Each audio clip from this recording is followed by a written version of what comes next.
We're back! Okay. Oh, no, we can wait. No. Sorry. It's totally okay. I didn't give you enough warning. To be fair, I did say it's fine, and then paused and went, wait. I set it up so that you would have an opportunity to do that. Well, with me having had some dinner, I believe that we left off with Derek and Aurora heading back to his house from the cathedral. Yeah. If And he is going to, like, warn her, like, I feel like I should maybe explain everything that just happened just me, so I'm gonna take you inside and introduce you, and then I'm going to, like, take her well, there's not an upstairs on this house, is there? There is an attic, but Yeah, we're not doing the attic. I'm gonna, like, take her to another room, and you're probably not gonna see us for a few minutes. Sorry, I feel like that's better than having you wait out in the street, though? yeah, it definitely is. Like, I'll get you some tea or something, but... Sorry. She's like, no, that's perfectly understandable.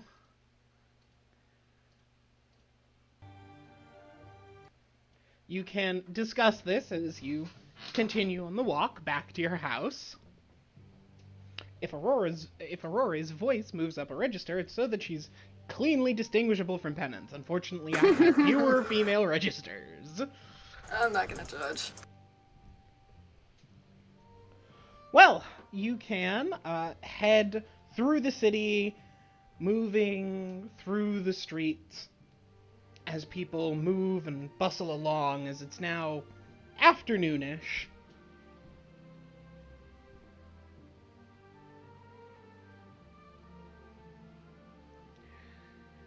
As you two can head down through the district with the shrines and back to your house. Yippee. Where you can walk inside. Hey, Penance. Derek, you're back. Hey, sorry that took so long. It's Out of alright. Out of curiosity, is she like disguised? Has she disguised herself as human, or is she wings out? She's disguised as human because you might be bringing someone home. I thought that might be the case.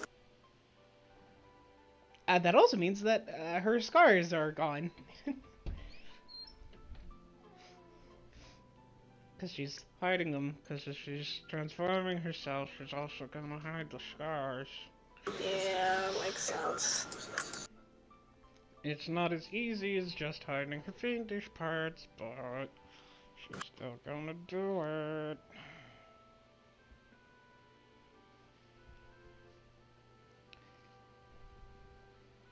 How did it go? That took a little while. Well, first off, this is Aurora, the priestess of Sarenrae. It is good to meet you. Likewise. I think... Aurora, let me get you something, and something to drink, maybe, and then, I think I should explain what all has happened. Everything is fine, everything came out fine, but I think I should, like, sit down to talk with you about that in another room, perhaps. Okay. Yes, I think that's for the best. Okay. You can... Hmm? Everything came out fine. It just... There's been some developments, that's all. Alright, well, I can make some tea. Or we can. You can head into the kitchen, and Penance can help make tea with a fire that she does somewhat surreptitiously, I suppose is the best way I can put it. Like,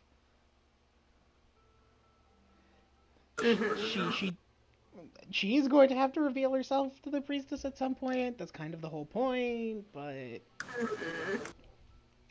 However, you can make some tea and bring it out, to which Aurora will thank you, and then bring Penance back into the bedroom.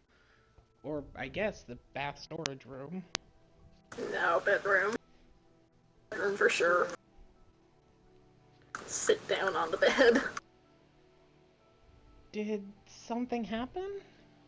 It seems like something happened. I would say something happened, yes. Okay. The good news is that,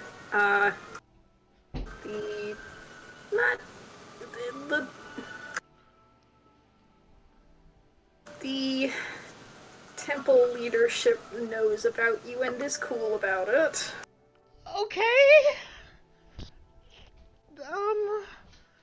Okay. That's... I can see why you said that all at once, but that... Yeah, I know, I'm sorry. It was not the plan, but... What happened? I may have forgotten about the fact that consecrated ground makes it easier to sense things, and that I have your sigil on my arm. Oh. Which somebody sensed. And was not cool about at first, but it's fine. Oh no. I'm sorry.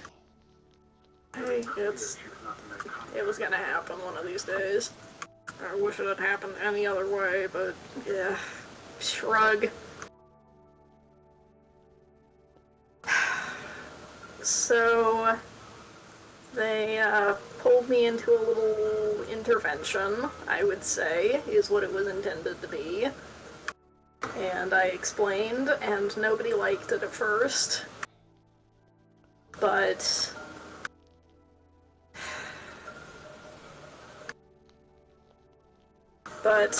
we have worked things out, and when nothing else would do, because themes and specifically succubi and deception and yada yada yada, you know. Yeah, I know. They were fairly firmly convinced that you had deceived me in some way or another. But so we determined that the best way to confirm that I was in the right would be to get direct input from the gods, or Heronius in this case. Heronius? Yes. I suddenly had a moment of doubt, sorry. It is Heronius. There's also Mitchell, Okay. but it's I was like, Heronius. Hieronymus? No, that's someone else. Different guy. So we did that. And, Okay. Derek, I can tell when you're skipping over something. I don't like worrying you, but the easiest one of the most reliable ways to get Heronius's attention in an argument between two of his followers is trial by combat. Oh. Which was never going to be lethal, before you worry about that. Okay. Because I don't know if I don't know how familiar you are with the concept or what the differences are between... Yeah. Well, I mean, demons fight about things pretty often, but when they do, it's because one is, well, forcing the other to do something. One tries and fails to resist, typically. And this sounds different from that. Because it's... I don't know. You normally don't prearrange to fight about something. No, it's trial by combat, at least done this way. It's about invoking the god's opinion and letting him favor or disfavor the participants as he sees fit to weight the combat one way or another. In this case, he, I would say very clearly, much more clearly than I was expecting, actually weighted it in my favor. Oh. Oh.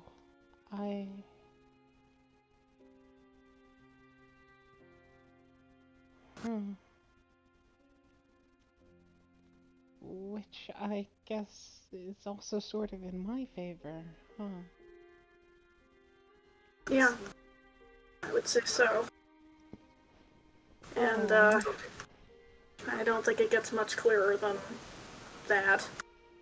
Than, smites not affecting me, and not quite glowing eyes, but almost, and all that. That's pretty clear, yeah. Yeah, you don't get much clearer than that.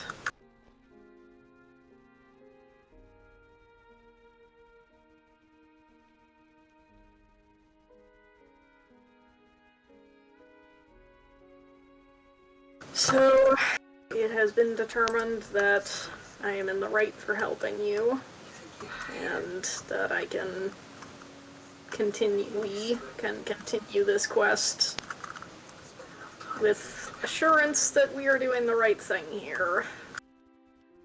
At least in Heronius's opinion. Oh. Okay. Well, that's good. Sorry to make this a bit more about me, but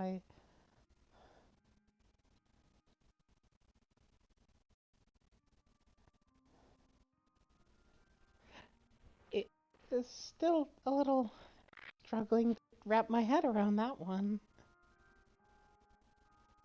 Yeah, I don't blame you. I know that it was him that he was favoring, but the whole, like, debate sounds like if I was someone deserving of help.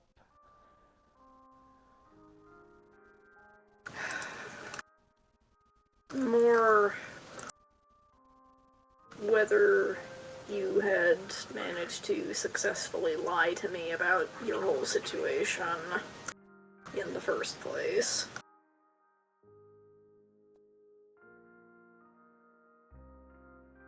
No one... It was agreed upon pretty quickly that if you were being truthful, then helping you is the right thing to do. It was just unwillingness to trust that you hadn't deceived me in one way or another. Oh. I don't know. I guess I was expecting a bit more of she's a fiend, so she doesn't deserve our compassion kind of response. A little of that, but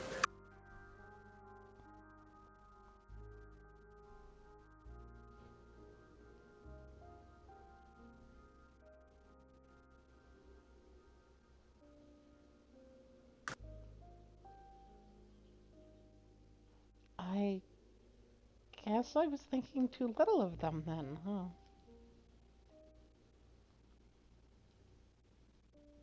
shrugs. In a fair way, I think.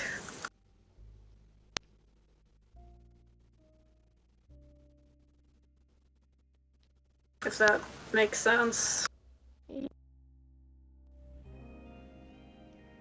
Crunch. Hello? There you are.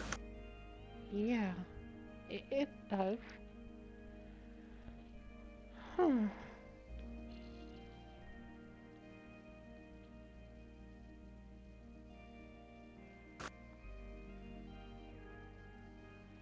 I wasn't expecting this to happen. And they're just fine with it?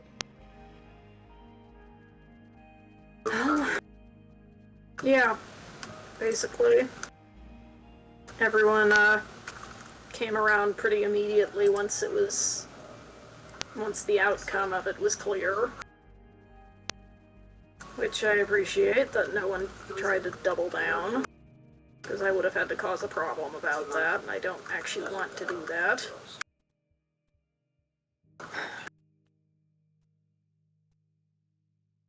A couple of people are not too happy about it, but are willing to acknowledge when they're in the wrong, even if they don't like it. Which I can respect. Yeah, I guess that's an advantage of being able to just contact your god and get their opinion on something, huh? Yeah. Yeah. It can be hard to argue with that. Yeah.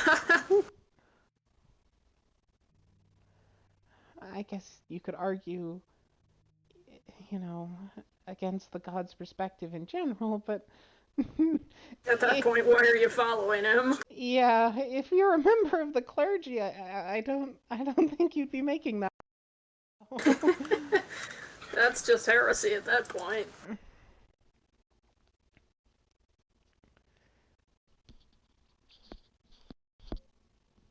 Yeah. Hmm. Am I getting crunched or popping in and You are out? getting crunched a bit. Bother. I will have to do something to fix that. Am I uncrunched? You seem to be so far.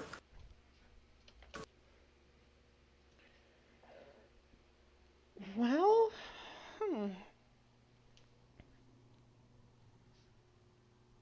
I don't know what to do now. I wasn't expecting to get this far. Well, the good news is you don't actually have to do very much. We're, pretty much just on the same track we were, except that I can get help a little bit easier. Yeah. They might even be able to help us find someone capable of getting me down to you. But that's a problem for another day, I think. Yeah, probably. I think I'd better let everybody settle down for a little bit before I start poking around for that one. I think that makes sense.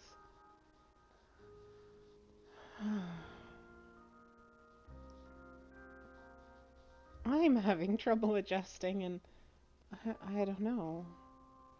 You know, I'd assumed that my beliefs weren't as deep-seated as theirs, but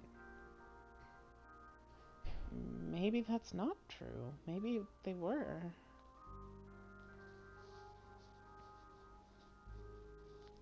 Well, you've spent 60-odd years being raised by fiends, so I think that's to be expected. Yeah, I suppose the only things I'd heard about them was the avenging angels tearing through cities, so.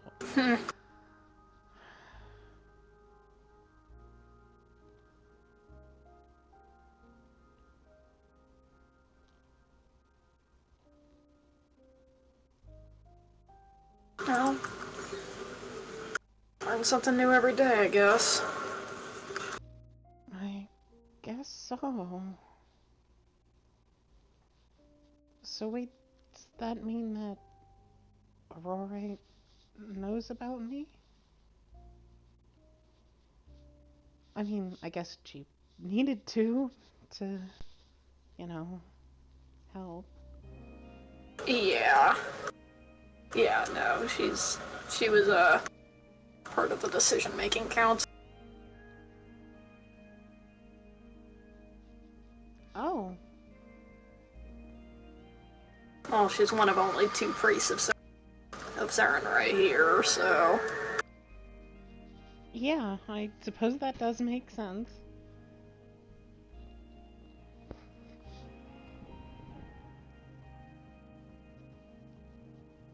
It also makes sense that there would be a council of people making a decision, huh? Well, it's the Temple of the Triad, so at least one representative of, each of the Triad, plus Circulahan. It makes a lot of sense when you put it that way. I'm just not used to that being how things work. Nod, nod.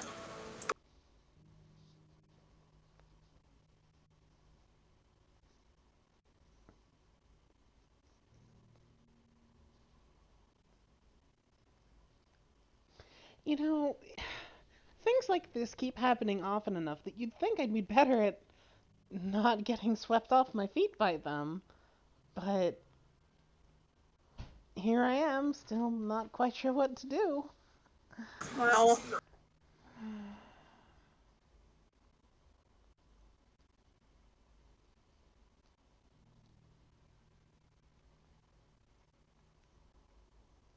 what are you gonna do, I guess?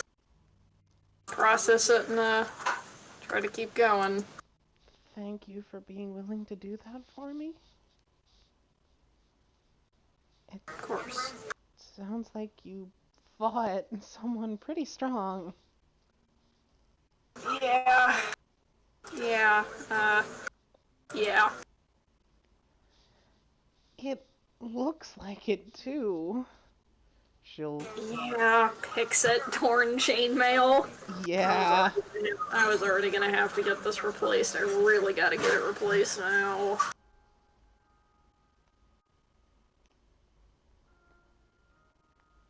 Shrug, like, oh well.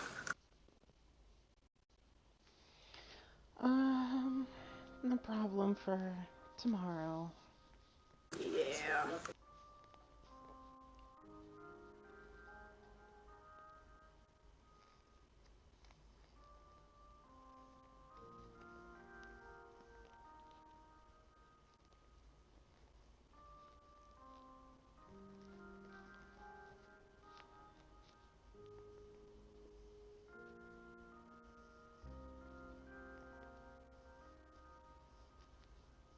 I'm. Yeah, still just sort of.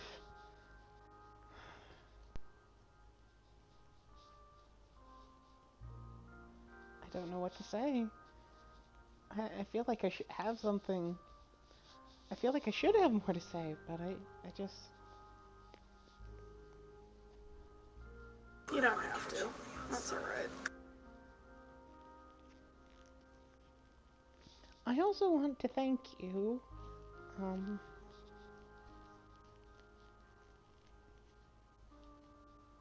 She will give you a hug. Um, Hug. I. That doesn't feel like it's enough, but It's enough to me. It's enough for me to know we don't have to worry about this anymore. I guess we don't. Hmm.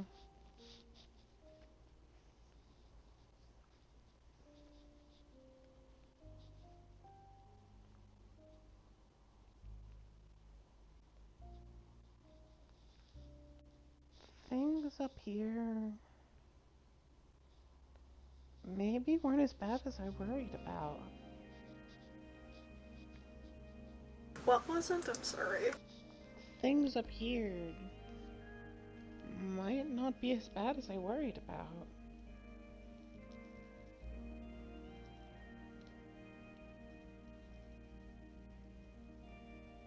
Yeah, not too bad at all, huh? No, I guess not.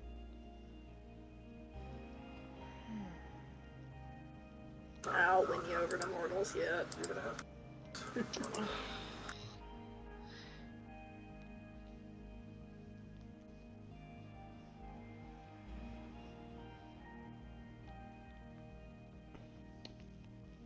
She, like, she turns away and half covers her face with her hand, like, "Ah, no, how...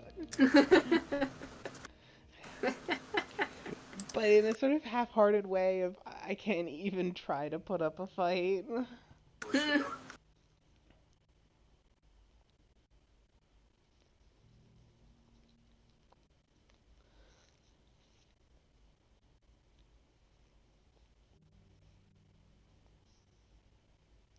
Um,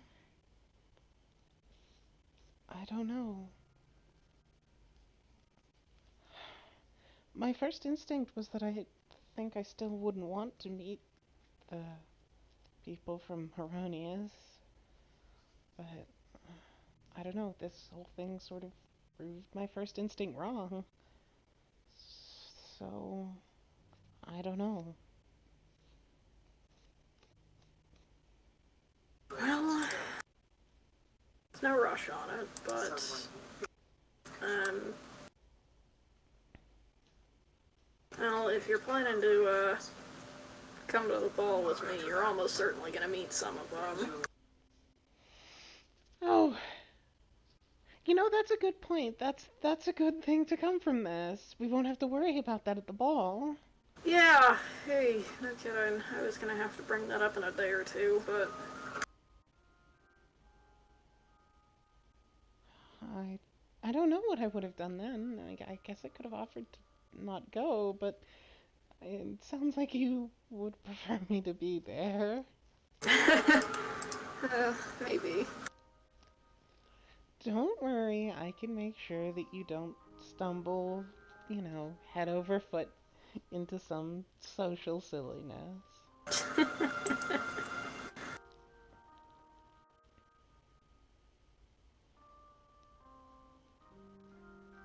I can't do all the talking for you. That wouldn't look good.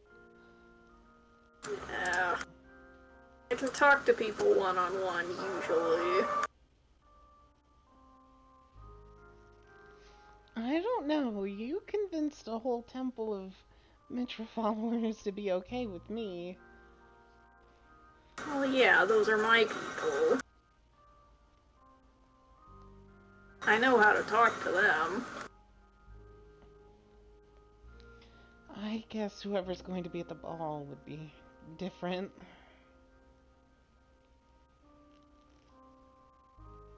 Yeah. But, you know, make it work. Yeah, we will. Making it work seems to be your specialty. Yeah, it kinda is. You got caught with a demon sigil on your arm in the cathedral and you made it work. Well, I'm a charming guy, what can I say? Winning the smile, like, clearly completely fake. It seems to work on her.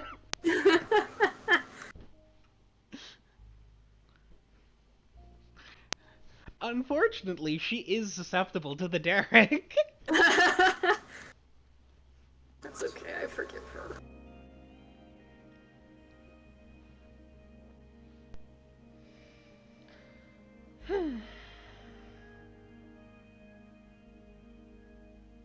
So, now what? I guess we do have the priestess waiting in the other room, don't we? I was gonna say, I think now we talk to her.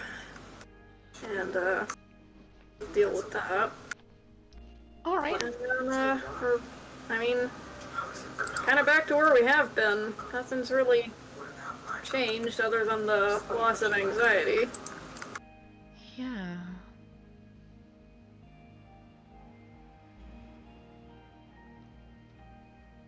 Well,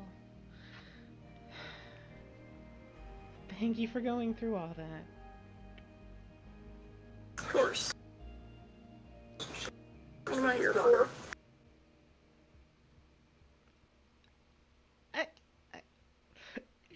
She looks like she wants to have some sort of quippy response to that, but because it wasn't meant to be as meaningful as she seems to be taking it. Well, let's go talk to the priestess. Yeah. I think you'll like her from what little I've spoken to her. All right.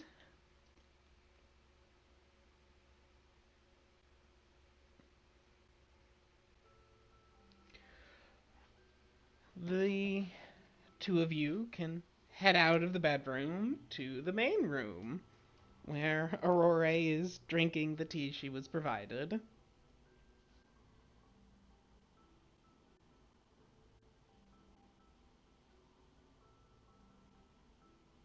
Oh, hello. Hey. Got things explained, so... That's good to hear. I hope that that's helped you feel a little less nervous.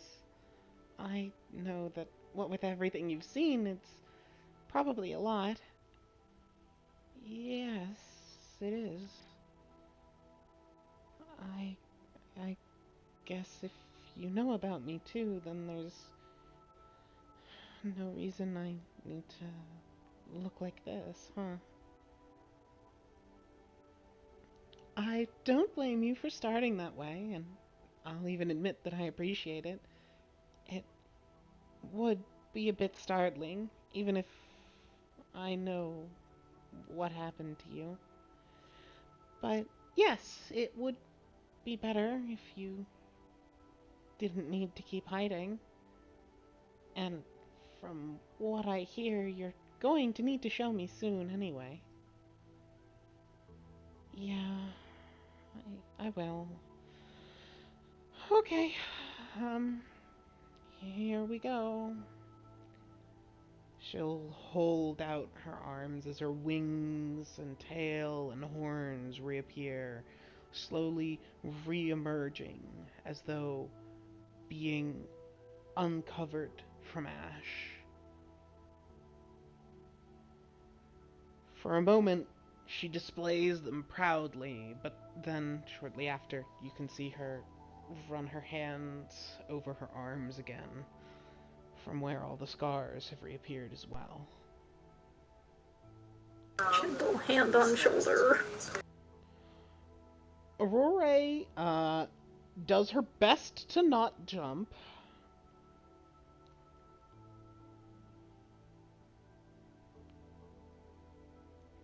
Well, they are certainly impressive. Oh, thank you.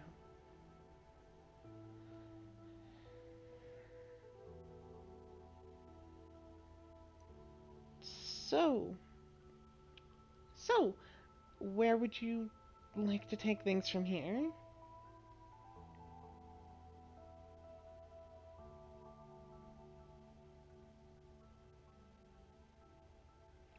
That was at both of you, but leaning towards Derek as the common person they both know. I hope that their voices were distinct. I think so.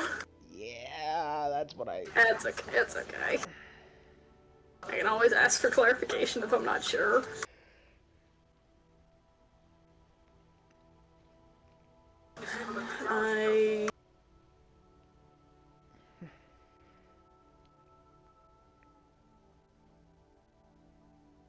I guess... What do you need from us to start with? Not much. I can see the scars, and I'm pretty sure I could handle all of them. I've dealt with plenty like that in the past. They're all a little, they're a little... There are a lot more of them, but none of them are bigger than anything I've dealt with before. I just put her under, and I need a clean place to work, somewhere you wouldn't mind blood getting on, well, whatever I'm working on. And That work. then I can go through and remove all of the scars.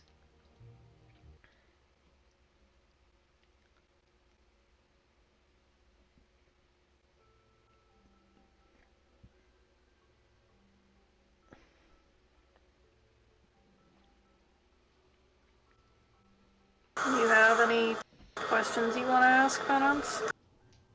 You're the one who's going through this. There's,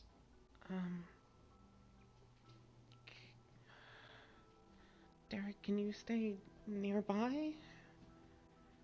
I don't know, I've never intentionally let myself be unconscious, especially around anyone before. Yeah, I can do that. You don't have to watch. I feel like you I'll be probably fine. would want to. I'll be fine. Okay.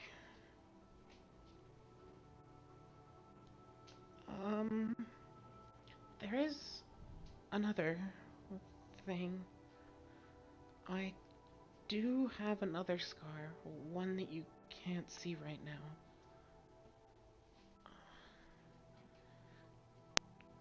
Could you possibly remove that one? Maybe. Could I see it? I won't be able to know unless I can see it.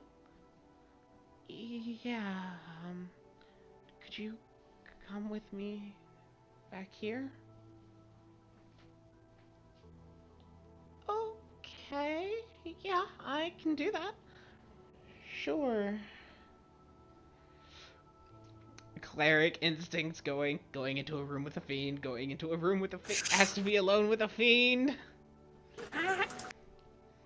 But she knows that it's fine. And Poor woman. overcome Putting her through so much. will overcome her instincts, and she and Penance will head into the bedroom, and not with a door closed, but out of your line of sight. You can hear some clothing moving, and then a hiss of from Aurora. That's alright, you don't need to... That's alright, you don't need to... And then the two of them will come back. So... Well... how low does it go? It stops at about the bottom of... at about midway through my hips. Well... I could try, but... Well, the best way to remove a scar is to have the scar, whatever caused the scar, do that again. You can also try other things and just hope that it heals over. Like, Missiles. but I don't think I could do that. I certainly don't have the tools I need to. I don't have any way of making. Were those acid burns? Were those acid burns? Yeah, they. That was acid. Okay, I don't have any way of doing acid.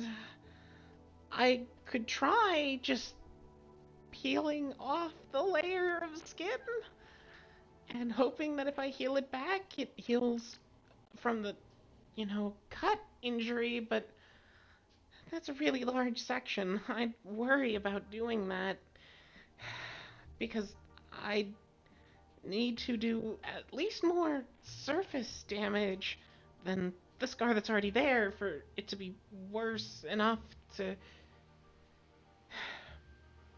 The scar would need to be worse. Well, if it's not the original wound, I kind of have to remove the whole area and just grow it and just restore it from nothing at all. And that's a really big area to just be removing.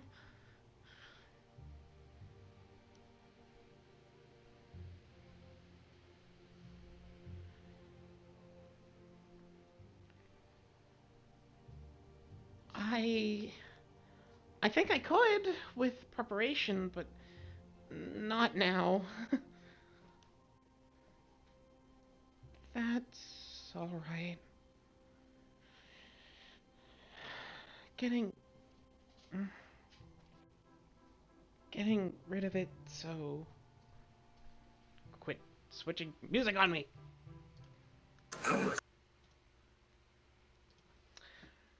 I think maybe getting rid of it so quickly and so easily. Yeah, it's all right that you can't. They feel different to me anyway. So getting rid of them both at the same time might, I don't know. It would still feel unresolved if it just happened to go away. Yeah, yeah, I can understand that. And that would still be a risky thing to try. I'm pretty sure it could be done, especially if you do have some way of of applying acid. But, well, that's not something for a day of house call, at least. That's alright. But you can get rid of the other ones? Yeah, I even brought along something made of cold iron. You can see her tense slightly. I even brought along something made of cold iron, because I'm pretty sure I wouldn't. Well, I'd have trouble hurting you otherwise, so. Kind of seems a little bit tense with the cold iron thing, because it's like, oh right, this person knows how to hurt me. But then. Offer her a hand, like a little subtle motion, a slightly subtle motion, but just Grasps hand with. And she. That makes sense. I'll admit that hearing that you brought cold iron is a little nerves inducing, but I know why. It it I mean you did come here to use, and I'm asking for it. So, but it's just taking a little to get used to. can get that. Well, whenever you're ready, we can start, but the spell that I'm going to use is probably going to put you to sleep for the rest of the day, so especially with how much work I have and how big a few of them are. Yeah, I'm definitely going to need to use something that'll keep you under for basically the whole rest of the day. Oh, alright. So if there's anything else you would like to do, today, now's the time.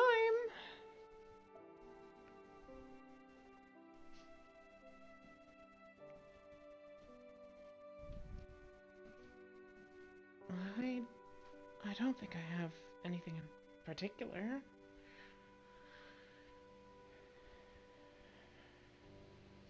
Okay.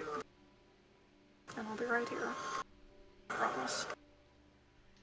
Okay, then let's do this.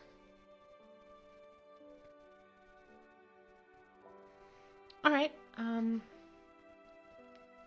Do you want her to just lie on the floor? I guess that would be the easiest place to clean up.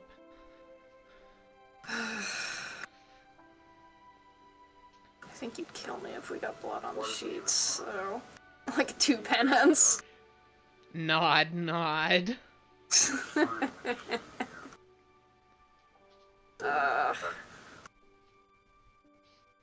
That's probably the easiest thing. Yeah. In that case, just lie here and I'll put you under.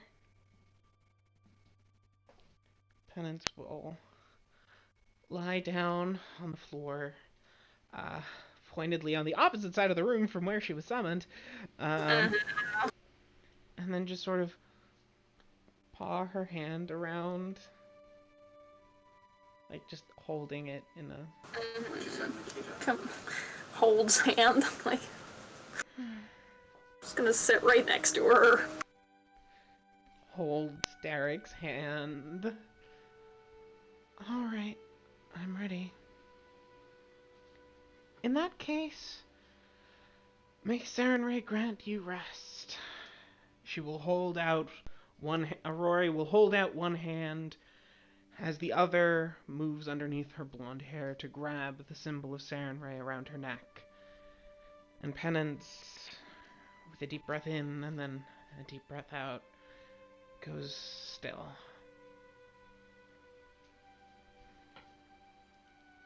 Slowly but lightly breathing.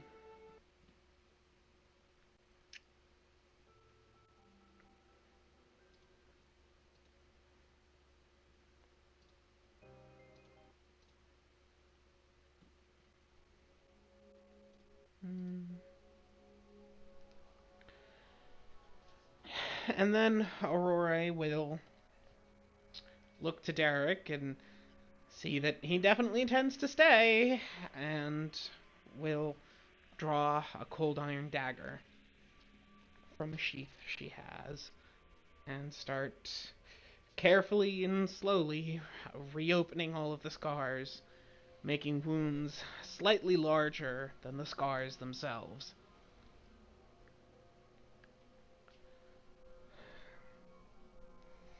Blood begins to run down her limbs, and Aurora pulls out bandages and wraps somewhat loosely and not quite haphazardly, but with not a lot of care, will cover each of the scars simply to just hold off the bleeding for a little while.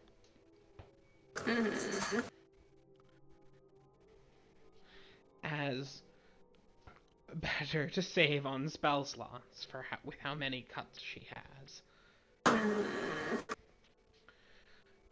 She goes through, and where there are burn marks, because there are a few, there's the more gruesome process of taking the knife and going along the entire section, not unlike, and removing the entire area of skin around, not unlike someone preparing for a skin graft, leaving large red sections. In some cases, she does better, and it is barely bleeding, although clearly hurt. In others, the entire area ends up just slick with blood, as she cuts deep enough that it does start bleeding. Perhaps it's due to levels of skill and precision, and perhaps others it's just that the scarring is deep enough there was no other way. It's impossible to tell.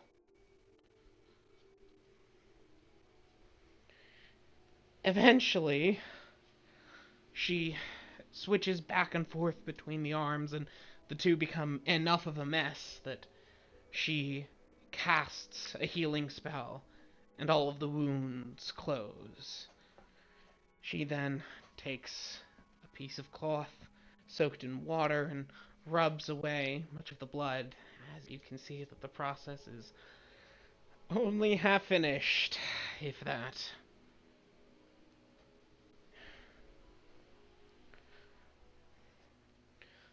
Aurora goes back through again, reopening the scars. Much of these at the same um, lateral level as other ones that had been opened before, and therefore the bandages were in the way.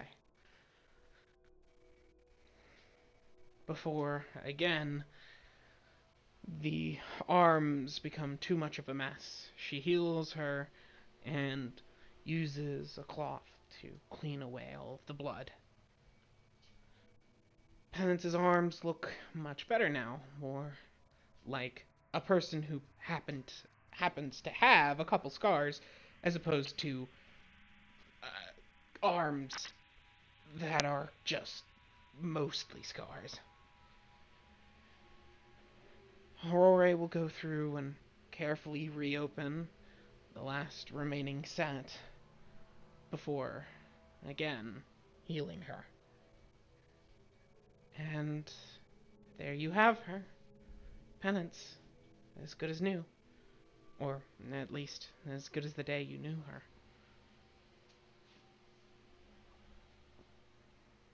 As good as the day you met her, even. Well, that's that. I've done this before, but never with something so...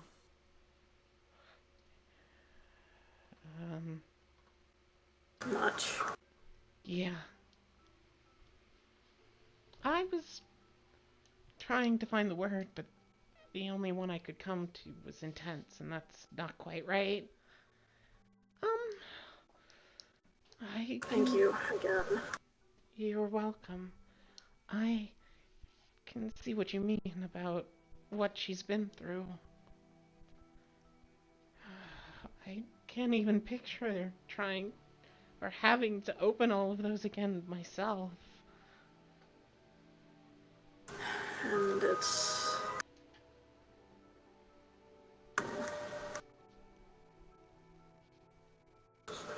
one of the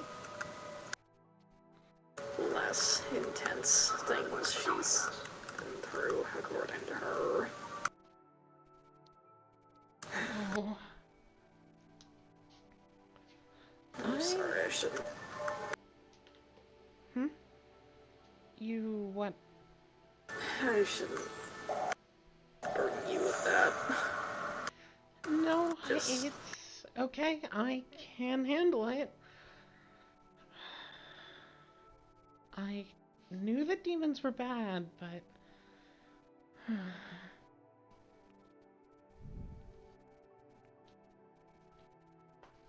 Although, I suppose the people inflicting all the wounds are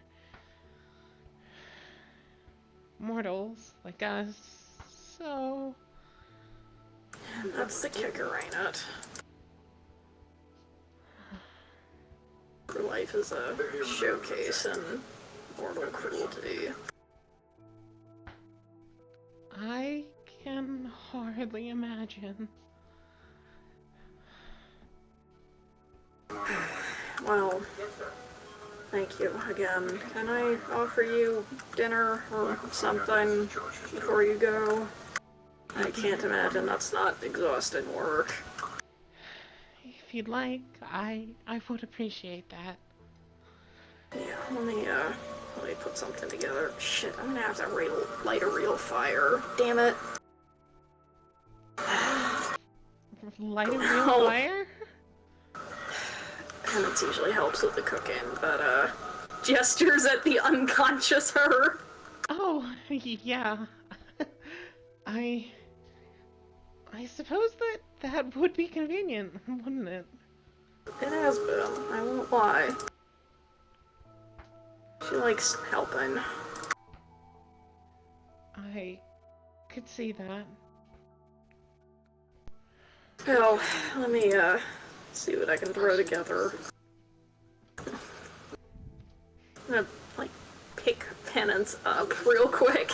I'm gonna leave her on the bed, I think. Wise. I'll simply meditate and pray until dinner is ready. Alright. I'll go put Penance in the bedroom, tuck her in, and then go deal with food. You can gently tuck Penance in and then, with a little bit of a struggle, light an actual fire in the oven and prepare some dinner.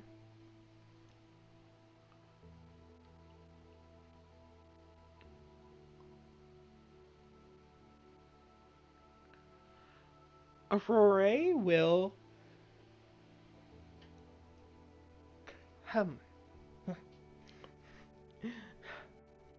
Aurora will, as she mentioned, sit in meditative prayer while you cook.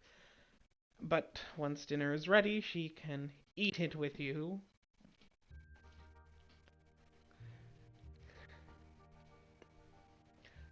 Try and make normal conversation, like, boy, we've just been through an experience together. Can I, like, actually get to know you a little bit? Sure, Like, like a normal way? Sure, she'll happily oblige. She starts off with talking about how the meal is quite good. Thank you. I appreciate that. If you talk with her for a while, you can find that her name, means almost literally the dawn in Draconic, and she has hair the color commonly associated with the Triad. So she sort of ended up in this lifestyle, but isn't complaining. Oh, I'm glad it worked out. It doesn't always. Was that intentional on your parents' part, if you don't mind my asking, or...? I honestly don't know. They certainly didn't know what my hair color was. No, that's true.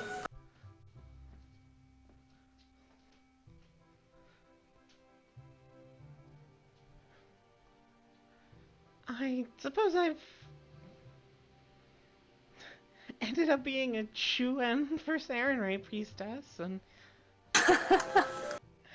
it seems like that the signs ended up being right. Oh, hey. Sometimes it just works out that way. Yeah. How'd you come into all of this? Ugh. A little less fated, but, I started off as a gladiator, if you'll believe it. A few cities over. Fine. Yeah, I believe it. Yeah, I will admit to using some tricks I picked up in that time in my life. But,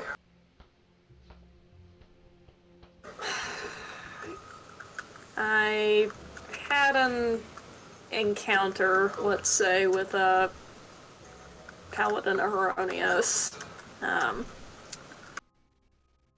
Long story, there were demons involved. She saved my stupid ass, and then I almost got myself killed trying to help her, which at least got her attention. And, well, she made an impact, I guess. It's hard to see someone like that and not... She made me want to start doing something a little more altruistic with my life, I guess. That's Shrug. admirable for both you and her. Yeah, she's a good woman, and we keep in touch. That's sweet to hear. I'm glad that it ended up working out, even if it wasn't so obvious. Yeah, I think it's worked out pretty well. Apparently I'm doing pretty well, so... It would seem. Hey, I'm not gonna be over that one for a little while. The divine favor? The directness of the divine favor, yeah. I can understand that. It sure was a lot. Like I said, I was expecting to be supported and to win. I wasn't expecting it to be quite that, obvious. Much of a statement. Yeah. Because it was kind of clearly a statement. Yeah, I guess so. Yeah, I think that the Matrayans get a little far trying to counterbalance us. Yeah, yeah, I know. Bleeding heart, naive city girl, but... Look at me, look at what I'm doing. I'm planning to walk into Hades for this woman.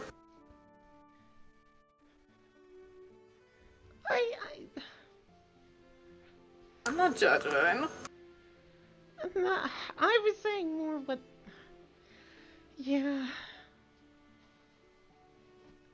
It's nice to see your side of the Heronius, you know? Yeah, I getcha. I have a lot of respect for the followers of Heronius Mitra, but I agree that I think they can get a little overzealous. Yeah. In smite first and ask questions later. Yeah. They definitely can be. I mean, to be fair, Devlor did save my life once from someone who asked me to come over to heal him and then tried to knife me. But... Jeez. On Earth 4. I don't know. I can't really understand. Devlor said that he was pretty sure the guy just wanted to take me hostage, but I don't know.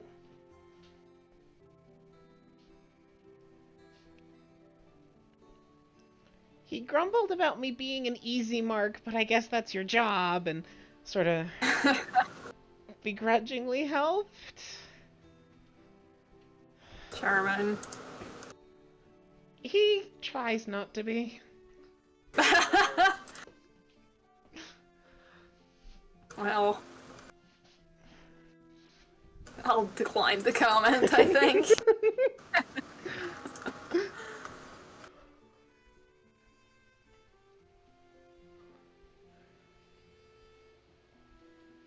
Well, sometimes you just have to do good recklessly. I agree. Being too dogmatic in your view really shuts out people with other options. Mm-hmm. Not everything is obvious at first glance, or for that matter, not everyone wants to be doing what they're doing. Mm-hmm. Sure, I was a shoo-in for priestess, but I mean, I didn't grow up in the best of places. I knew a lot of people that hated themselves for what they were doing, but they didn't have any other choice. Yeah, I've run into a few like that too. More than a few. And I can't blame them. I wish we could help them more, but there there is a limit to what we can do. Unfortunately, yeah. So the least we can do is give them the benefit of the doubt and help where we can instead of punishing them for coming to us with their problems. Nod, nod.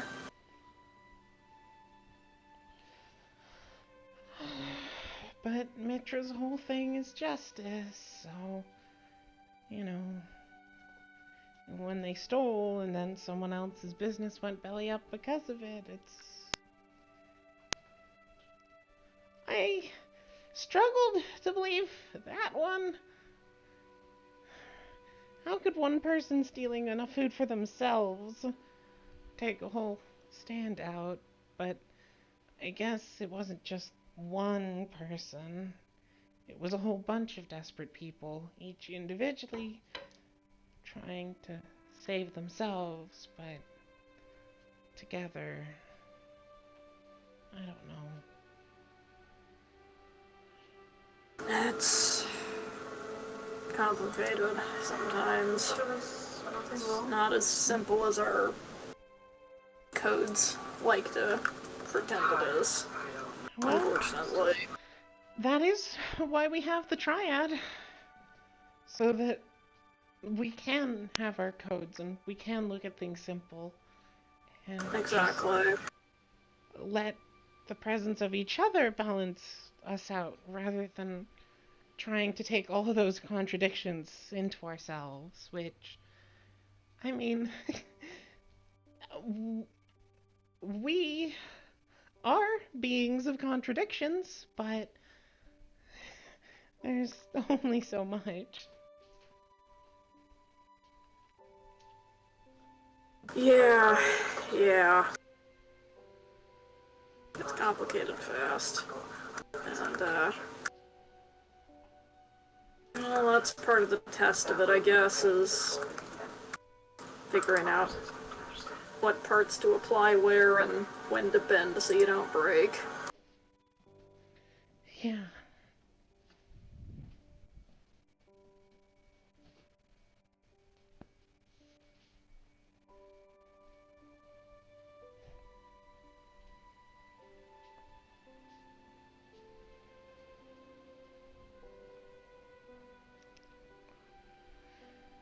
It's been really good meeting you.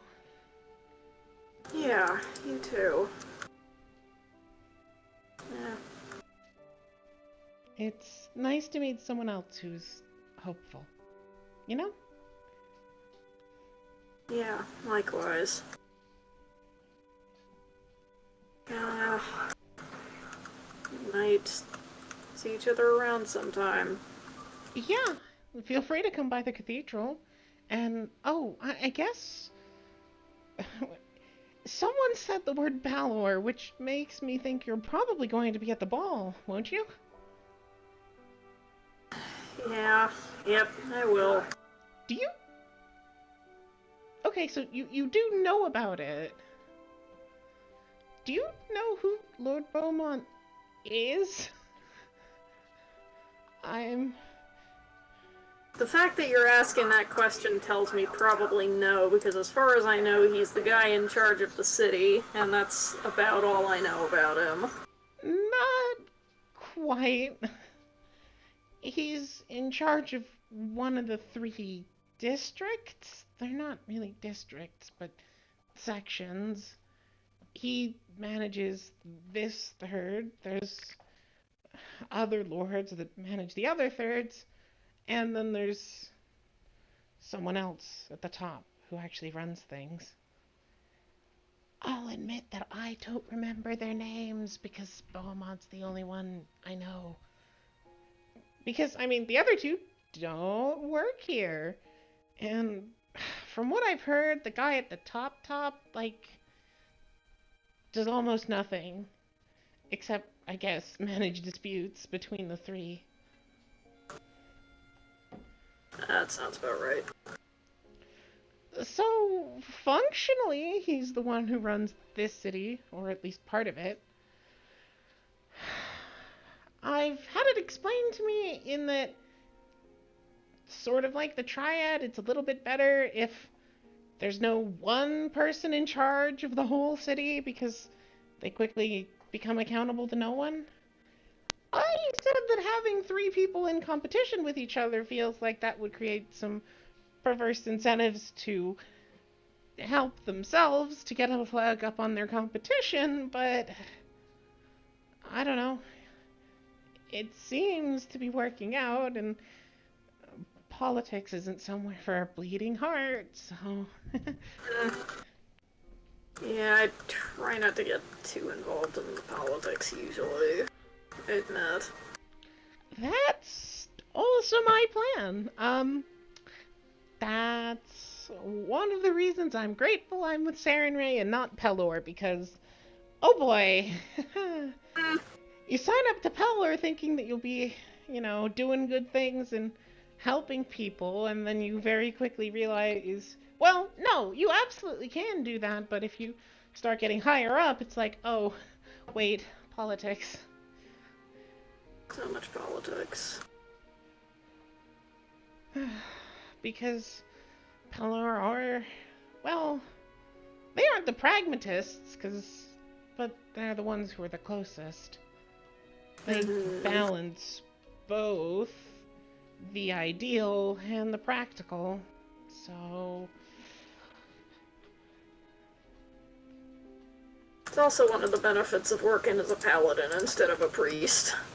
That's very true. I don't think I'd be up for that much combat, though.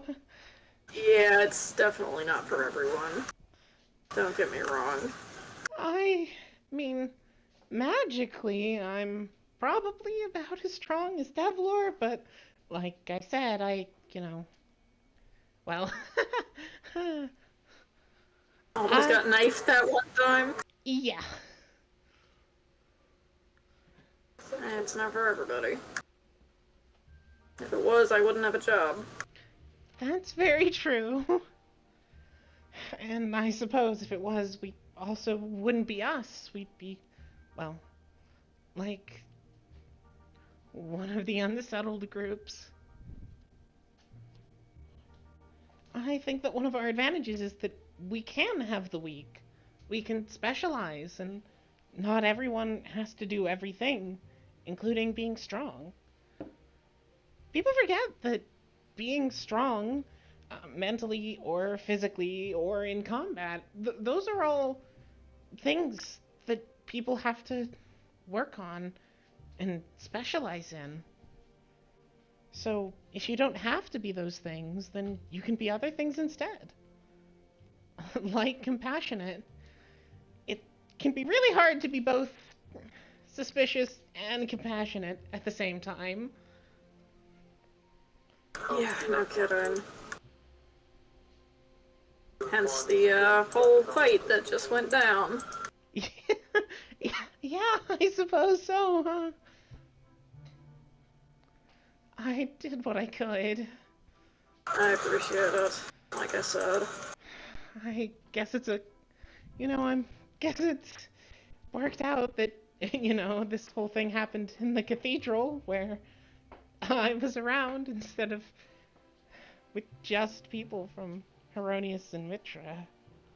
Yeah, I was kind of expecting this to happen in the Heronius Shrine. Some version of this, so I knew Well, we weren't going to keep it quiet forever. I guess if that had happened, you wouldn't have had to deal with Deathlore, at least. Well, shrug.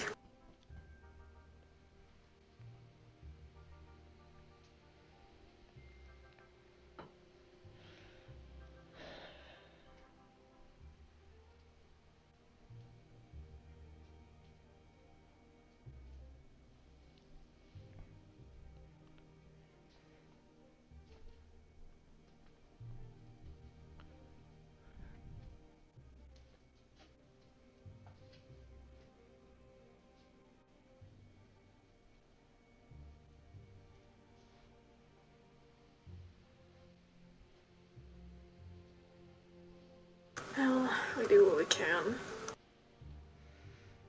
Yeah, we do what we can.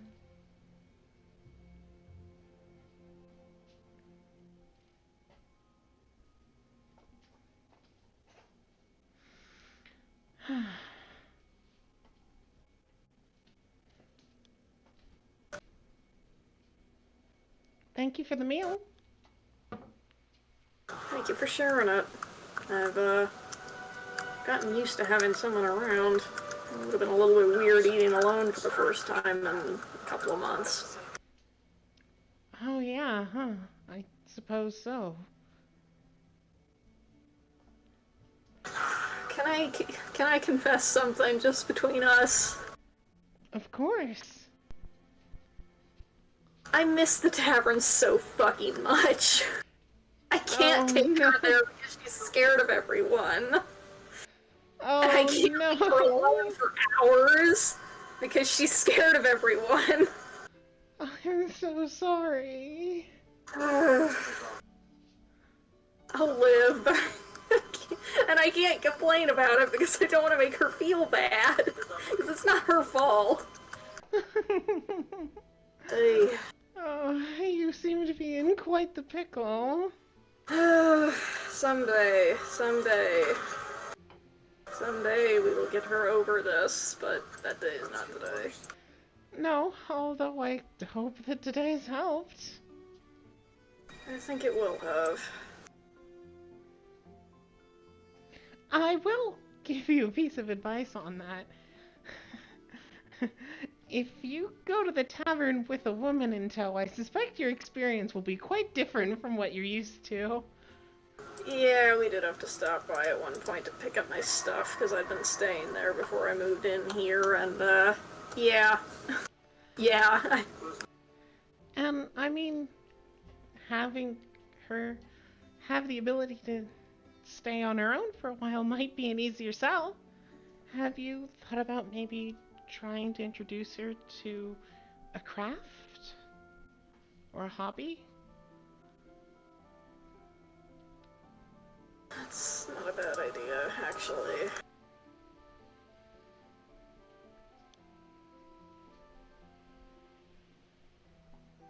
Yeah, that's not a bad idea. I'm probably stereotyping, but, well, I mean, I don't really know her for anything past stereotyping, but maybe pottery?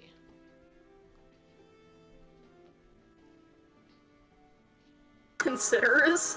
Is that a stereotype? Well, I mean, good, fine movements with her hands. Yeah, that makes sense, I guess.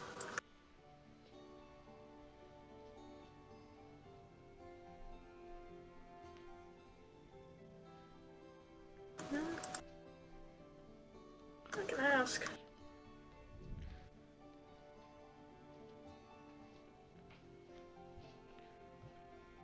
She's just like, what's handwork that isn't domestic?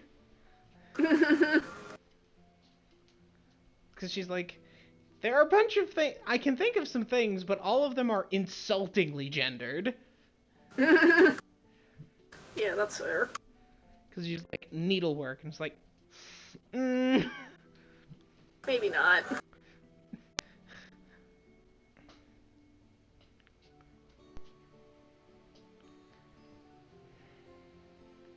Well, thank you for the suggestion. I think that is a good idea. Happy to help.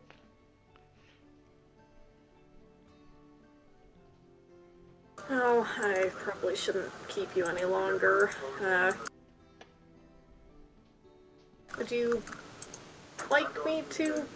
Well, I probably shouldn't leave her that long. I know nothing's going to happen, but If you were going to walk me back, I appreciate it, but I can't handle myself that much, I think. raises hands like, I don't doubt you can. I just felt it'd be polite to offer. I do appreciate it.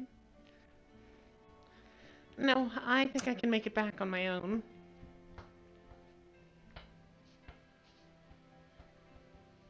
Alright. I suppose I'll see you either at the cathedral or at the ball. I guess I'll see you there. And, if you ever need anything, don't hesitate to ask, alright? Of course. The same to you. You got it. She will stand up from the table and, with a wave, head out of the house and walk up the street.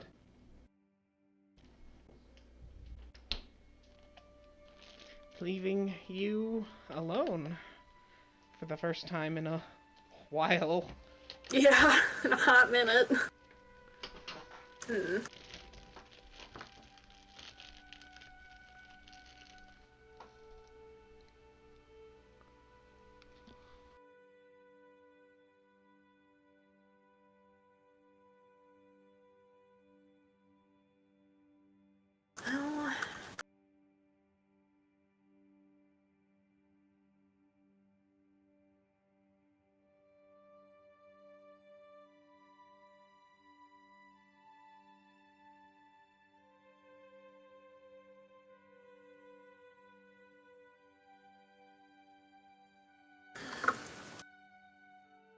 Well, clean up and then,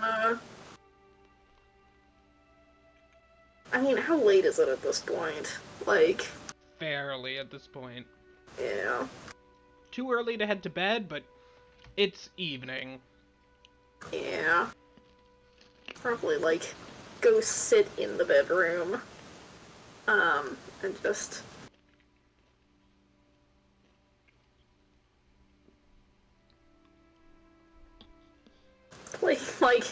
play solitaire or read something or something. Just kind of keep himself busy for a little while before I think giving up and curling up in bed next to Penance. Unfortunately, something happens before that. Oh boy. As you go about 16 or so hours from when she was first summoned, Penance dissolves into ash.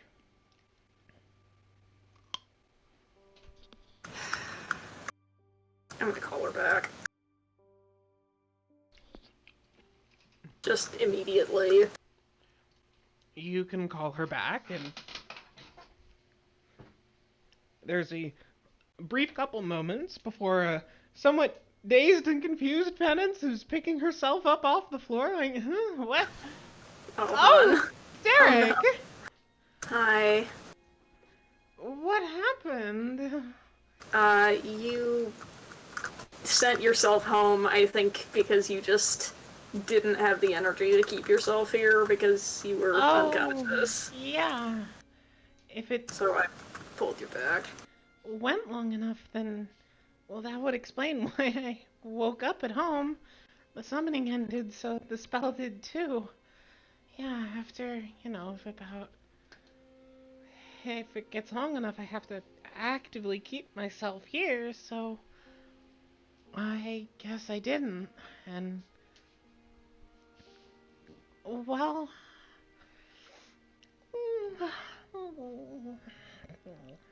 pad over to the bed and just sort of crawl into it.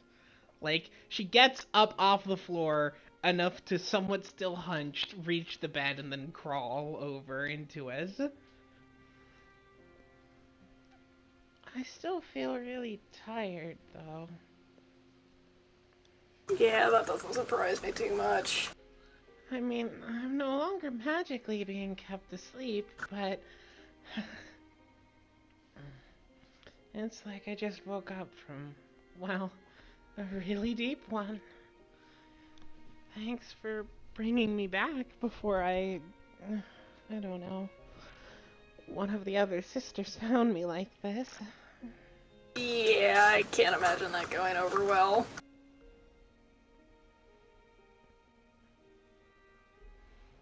She will somewhat sleepily nestle against you. Feeling a little better? Much. I feel clean.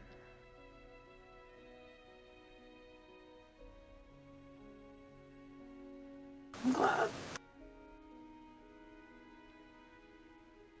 Thank you for arranging all of this. I'm glad it worked out.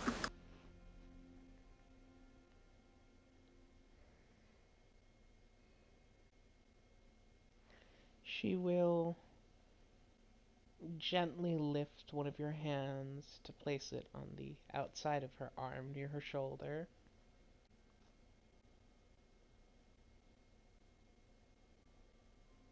I'll just run his hand down her arm. Like, I recognize the ask and the gesture. She hums happily and wraps her arms around you.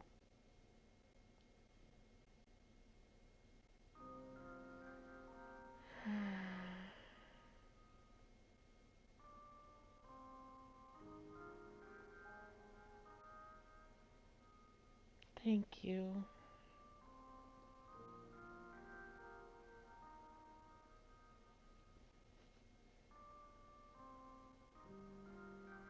Anytime.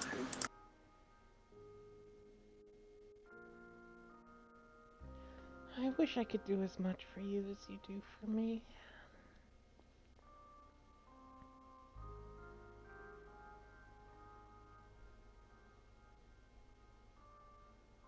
Yeah, I get that.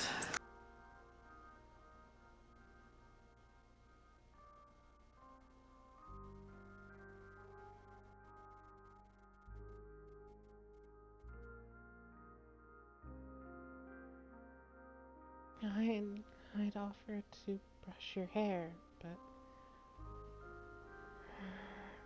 that's a conversation for later, I think. I don't think so.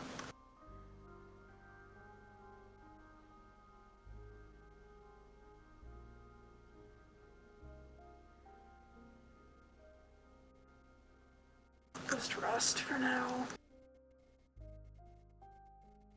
Okay.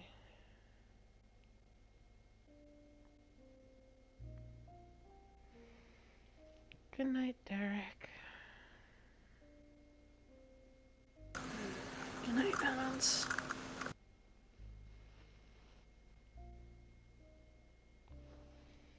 She will nestle against you, and the two of you can eventually fall asleep. To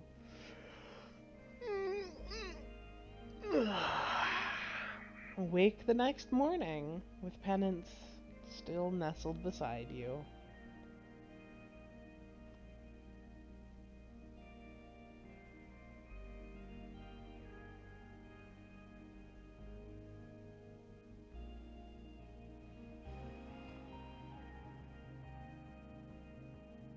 Can I be so real with you for a second? Mm-hmm. I'm not going fucking anywhere. Like, for a second.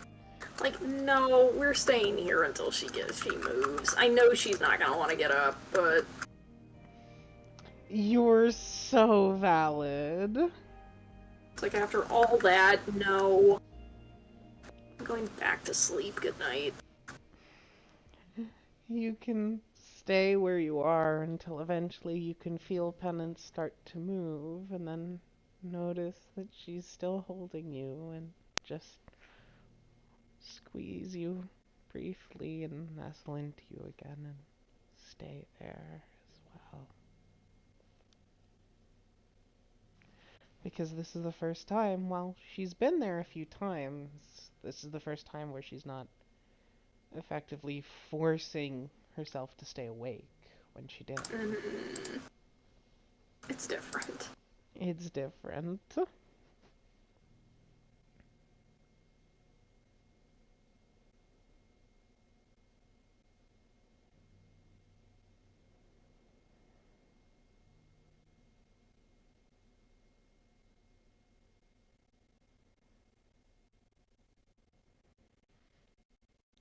After a little while, she'll start to contentedly hum a song, softly, barely voicing it, in fact.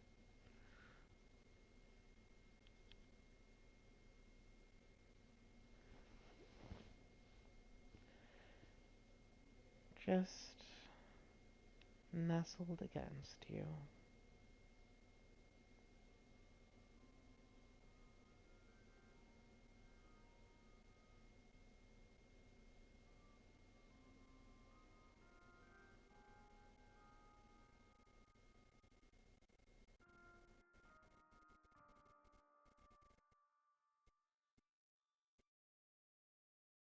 Thank you for staying.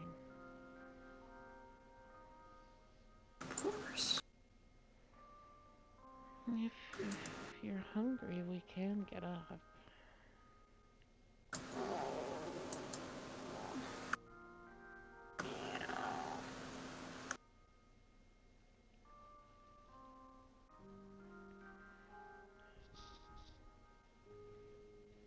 You got me doing it. Don't wanna.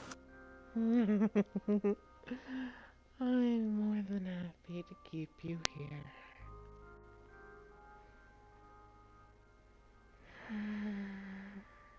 And besides,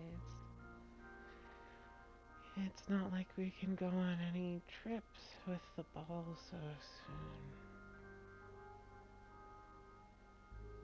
soon. I need to get my armor fixed, though, or realistically get new armor. Personally, I do have things I need to do. But does it have to be today? Or now? That sounds like a no. I already got jumped by combat once with my armor in bad shape. I really don't want to have it happen again.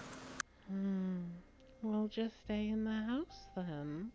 You won't get jumped by combat in here. Maybe that Valor will break loose. What then? Then I don't think your armor would help you.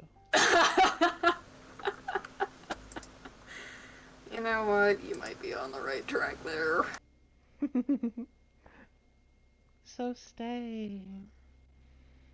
I'm comfortable and warm, and these sheets are very nice. I can wrap you in my wings, and we can stay here.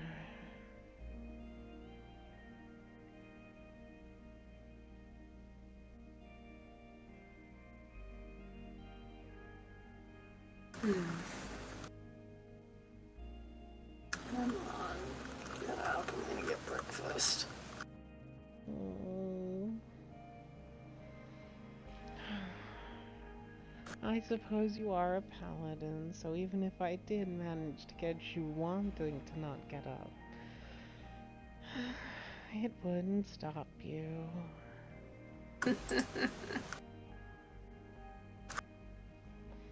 How about a compromise then? Carry me to the table?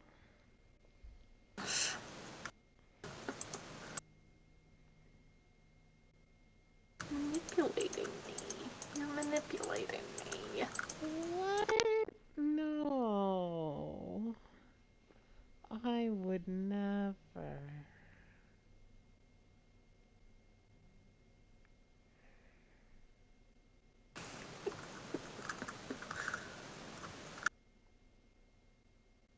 I think you just like being carried places.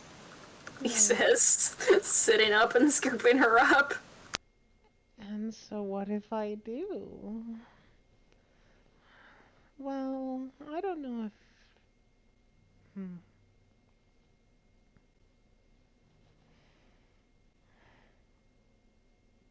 I like being held. If I'm being held because I'm being carried, who am I to complain?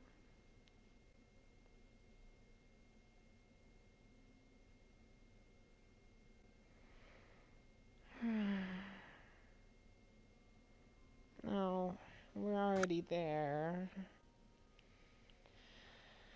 And you need your hands for food, don't you? You'll feel putting her down.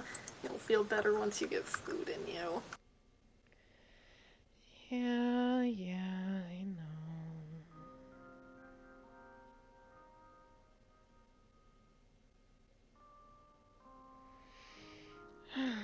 It doesn't feel as good as being in your arms, but I will feel better.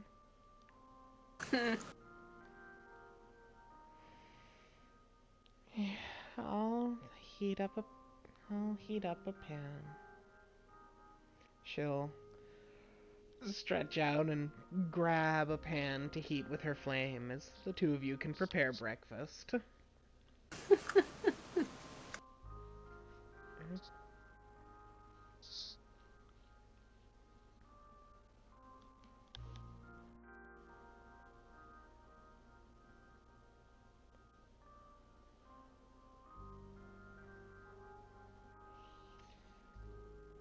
Once the breakfast is made, you can eat it at the large table. It's quite good. You had a few eggs as your fruits are starting to run dry, as well as some sausage and meat. It's a quite lavish breakfast, to be honest, but as both a fighter and a half-orc, protein is what calls to you. Yeah. And if there was one thing the arena encouraged you to splurge on, it was food.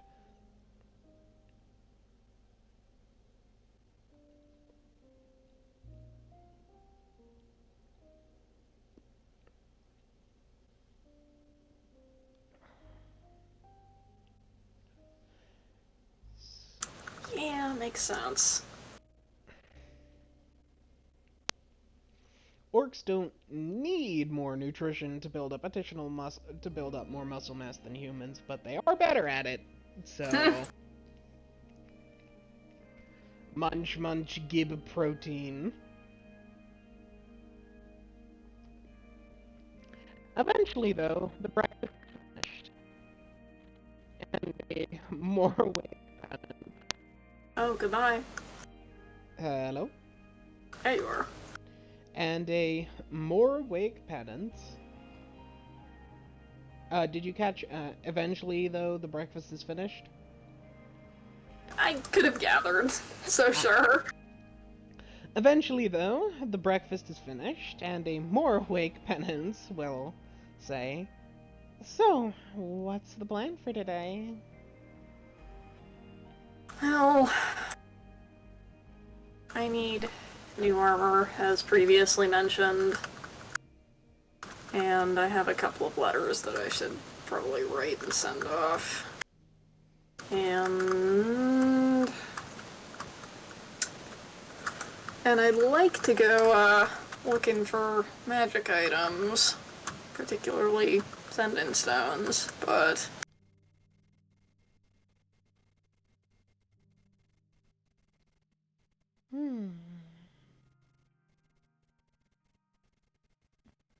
Well, we could certainly give that a try. Do you want me to come with you?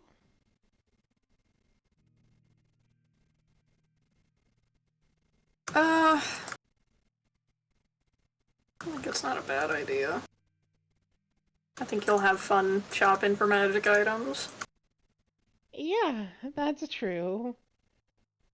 Hmm. Yeah, and given how happy you are to buy me a sending stone, which I appreciate, hmm, I need to make sure you buy something that'll keep you safe. What? Me? Unwise purchases? It's like you don't know me at all. You should be more concerned about yourself. Yeah.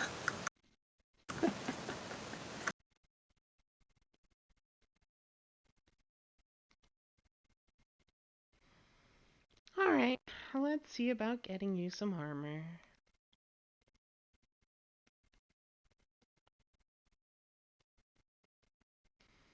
And then maybe sending stones.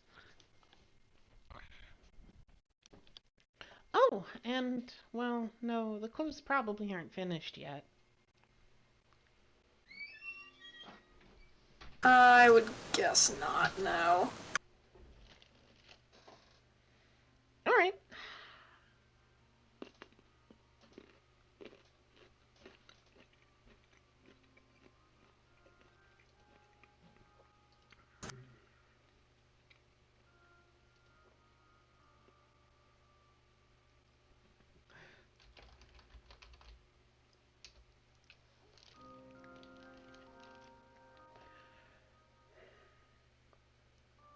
Do we want to go now?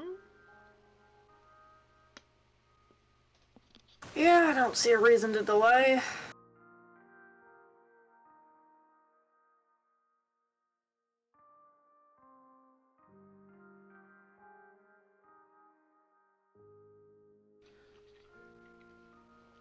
And hey, I really enjoyed last time we went shopping and when I didn't have to worry about keeping an eye out on my back, so maybe today will be a lot of fun. Hey, that's the spirit.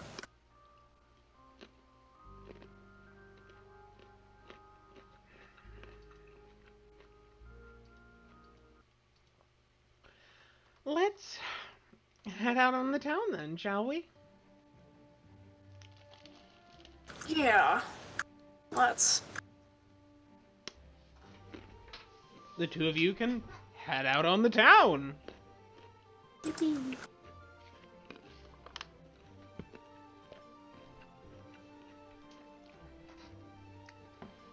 Is your first point of business buying new armor? I think so, because I feel like that will be somewhat easier to find than, wandering around looking for magic items. Correct. Actually, before we leave and head out, probably write letters first and then do that, although he might have actually, now that I'm thinking about it, he might have done that last night while he was, like, finding something to occupy himself. That makes sense. So probably getting those sent off first, and, which is to say, one letter to, Kithara, and one letter to his father / his family. The postage will be silver each. That's fine. And I will mention that the letter to his father also contains 10 gold pieces. Oh! Don't tell the postman. Yeah, no.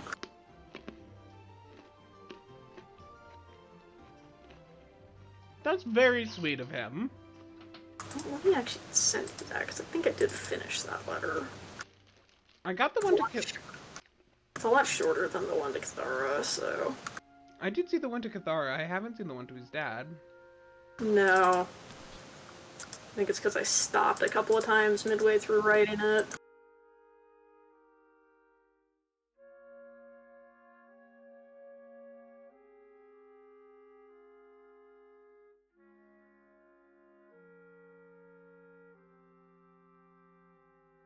There you go. Ooh. Read.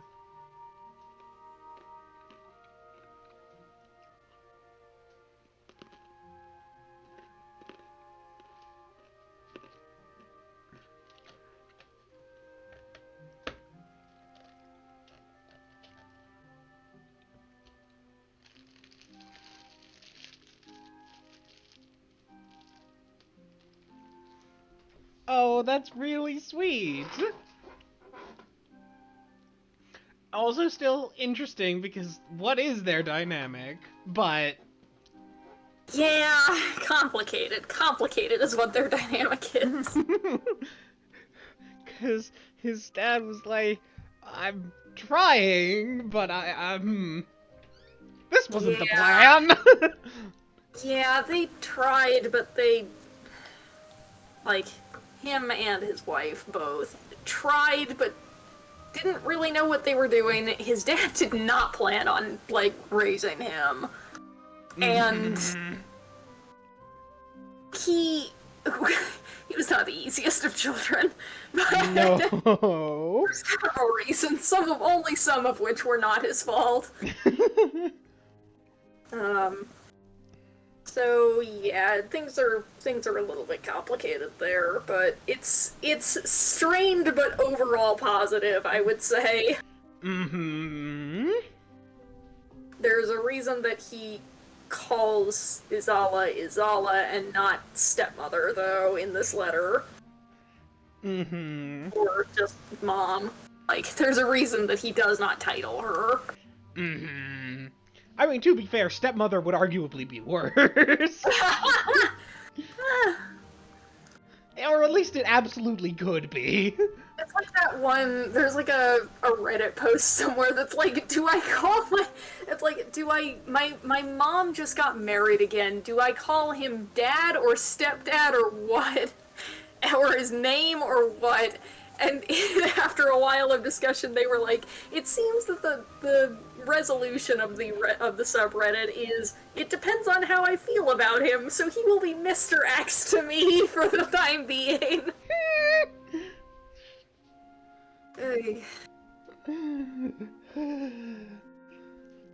Notice that he actually tells Cathara more about what he's been up to than his family, though. Partially this is because he doesn't want to worry them. Yeah! Partially it's because he doesn't want to get into it with them. Yeah! I feel like his family wouldn't know what a Balor is, and would have to... I feel like his father, at least, would be invested enough to go through the rigmarole that is finding out, and then being very stressed. Yeah, it's like, I'm not doing that to you. It's like, he didn't even get as explicit with, like, what the guy... Quote, someone who was mucking around with demons. Like, that's nothing. That could mean anything. That could mean anything, but sounds like something a paladin would stop. Yeah, exactly.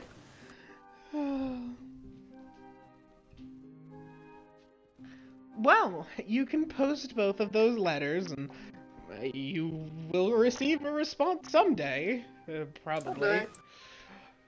Yay, postage! With long travel times, and also especially that if these are going between cities, it's probably going on the next caravan going in that direction, whenever that is.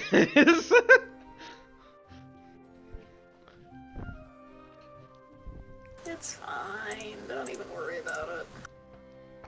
Well, with the letters sent off, I think that if you're looking to buy armor, we're actually going to have to use 5e prices for this one, because armor is just so different in 5e. That's fair. In that case, I can't afford plate mail, so we're doing Splint.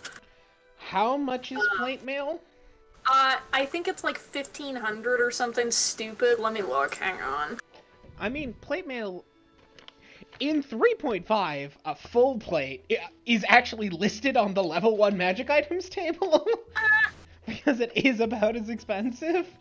Yeah, it jumps from splint mail is 200 gold pieces. Plate mail is 1,500 gold pieces. Okay. I'm not quite that rich. Let me check 3.5, because we're going to use 3.5's numbers, because it being very expensive is, yes, because one of these has to be personally custom made, but also... Heavy armor, split mail 200, nope! Yeah, in 3.5 it's also 200 GP for splint mail, 1500 for full plate, but there's also 600 GP for half plate in 3.5. Yeah. There are just more intermediates. 5e, well, no, because 5e has half plate, but half plate is classed as medium armor. It's for 750 GP, and it gives you 15 plus dex modifier max 2, which I think is less for me. Yeah, that's 15, so that doesn't fucking help me. As opposed to splint, which is 17. Half plate is for if you have a dex modifier. Half plate is your heavy armor when you're not actually able to wear heavy armor. Right. So, splint mail it is. Maybe I can afford some enchanted splint mail if I can find some, though. Probably not. I think that Probably plus not. 1... I believe that plus 1 on armor is 1,000. Let me check. Oh, I'm just short of 1,000, so... Doo-doo-doo.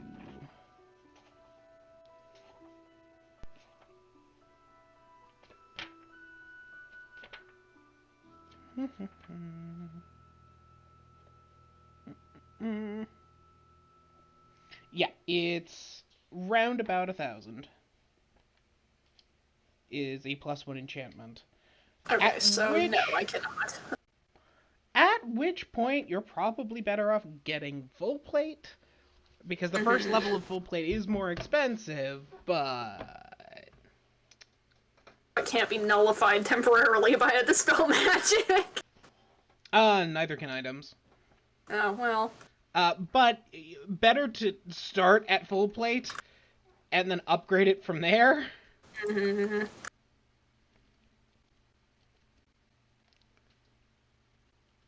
Yep, it's 1,000 for plus 1 armor. Out of my price range. You have money, but not quite that much money. No, and I'm not willing to wait, because I've got pretty badly damaged at this point armor. Well, in that case, you can pick up you can pick up splint mail. Yippee. Yippee!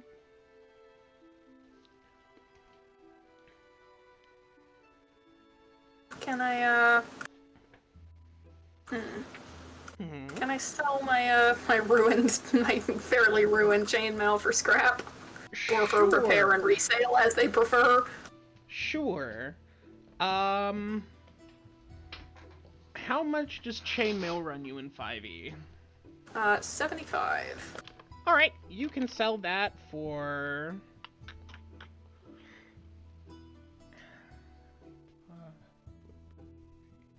for 25 gold. Somehow I thought that's what you'd say. Alright, cool. Wait a minute. That was a subtraction, not a... Nope. Not incorrect. Incorrect. Wrong way round. Yeah. I'll pay you 25 gold to take this off me. No. Math. Why is the math so much harder this way around?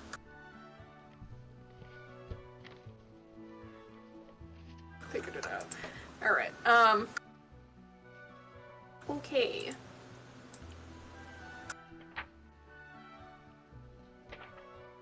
Let me fix my thing. It's base 17. Get a bonus, I think, from defensive fighting style. Yep. Because while Derek feels like a protector fighting style, I think you need a shield to really be effective with that, so there you go. Yeah, that tracks. If I remember correctly. That's That or I just wanted to try the, That or I just wanted to try the defensive fighting style, because, what's its fuck? The other thing that I just said, Protector, is, and that was my last paladin had that. So 18 in total, which brings me to 20 with Shield of Faith. Fuck yes. Now we're rolling. Hey. Now we're cooking with gas.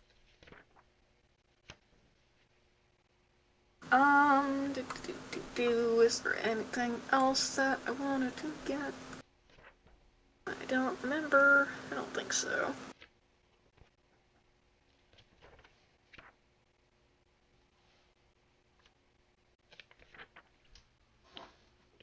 I don't think so.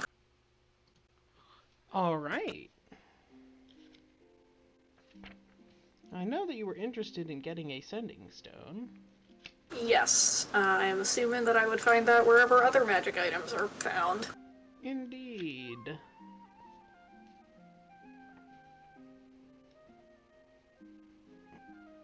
What? Huh? Really? Hmm? I really expected the sending stones to be in the DMG, not the magic item compendium. But it would seem I was wrong. For real? That can't be right. I don't know. I'm checking the magic item compendium now. Yeah, no! They're in the... Sending stones are in the magic item compendium. Huh. I've also greatly reduced their cost. Thank you.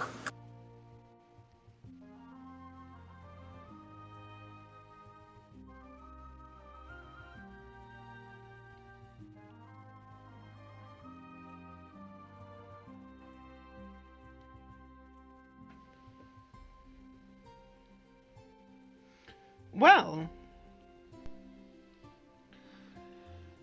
how would you like to go about seeking out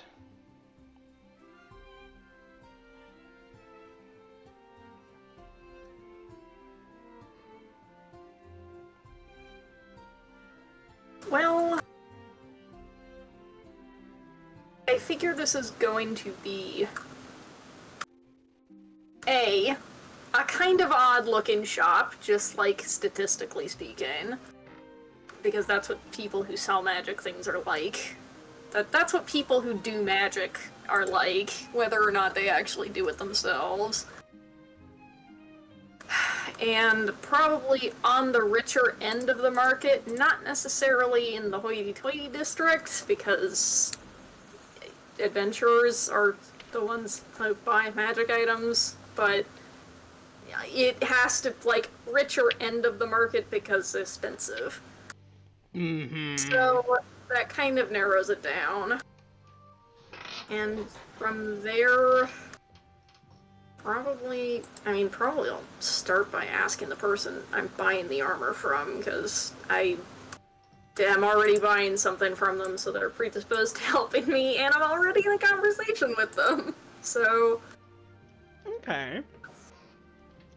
If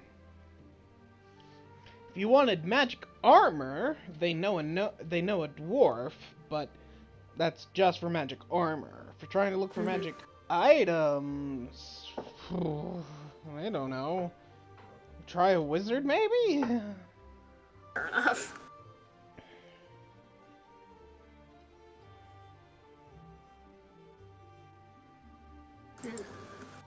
Well...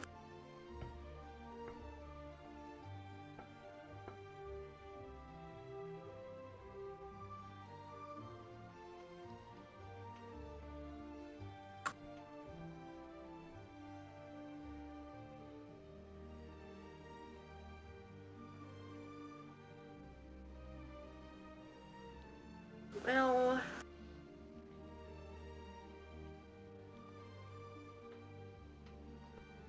If only I could cast rituals. I can't ritual cast things. Oh, I have Detect Magic, and it is a ritual spell, but I am not a ritual caster, so that doesn't actually help me. Oh, so you'd have to spend a spell slot to use. I'd have to spend the spell slot. I don't think paladins can ritual cast. Let me double check myself on that, but I'm pretty confident that's the case. That feels like some... That does not feel like something they would be able to do. No. I have to actually... Let me grab my book. Hang on.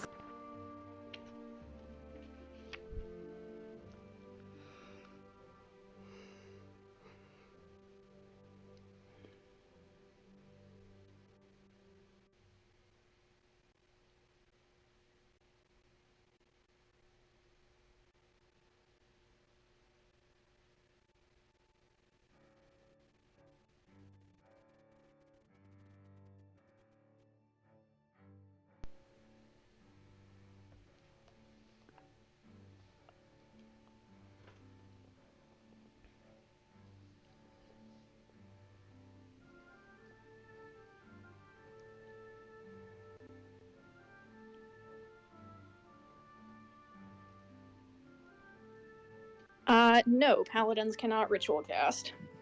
That makes sense. Yeah, it does. So that's not a super viable option. Although it would be a very funny way to go about finding a magic item vendor.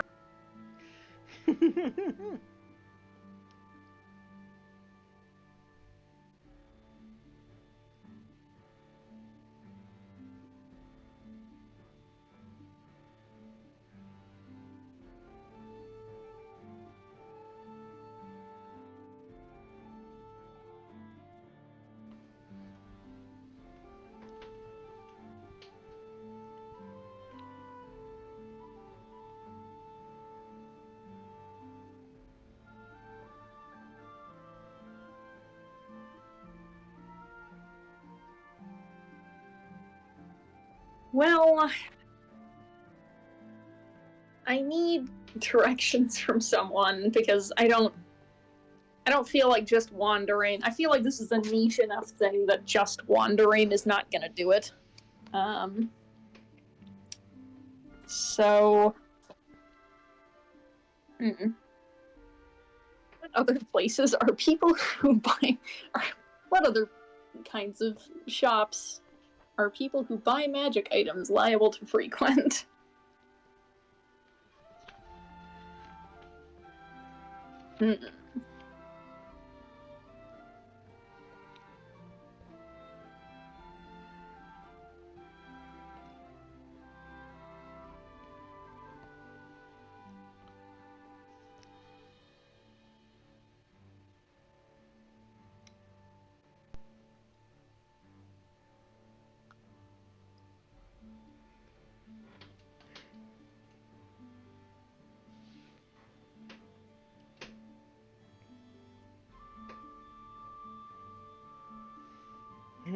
You know, indeed.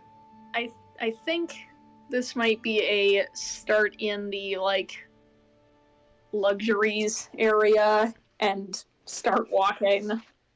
Alright. Because if there's anywhere that I can think of that they're liable to be, it will be a luxury. It will be in the luxuries category or close to there. Because again, expensive. Mm-hmm. Go ahead and make an intelligence check for me.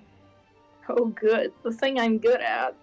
Well, this isn't about the wandering around. This is about something else. I don't know if that makes it better My or point worse. remains. My point remains. Give me a second. I gotta get back to my computer.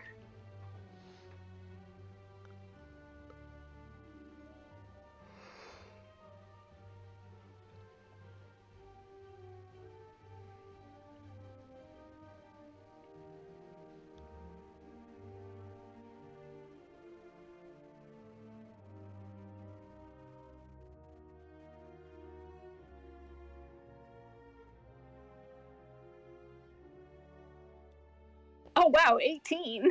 Hot damn. Look at me go. Okay. You will recall that, Doulahan's armor and weapon both had the same sort of shimmery sheen, not quite shimmering as Ferdonal's tower. So, worst comes to worst, he has magic items. Yeah. So he might know where to buy some. But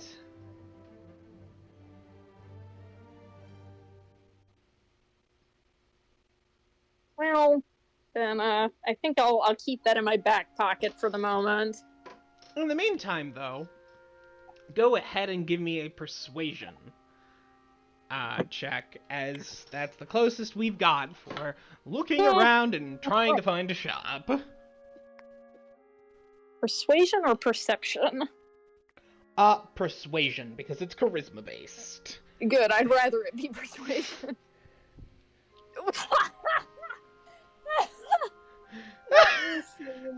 Rolling a 5 with the +3. Oh, no!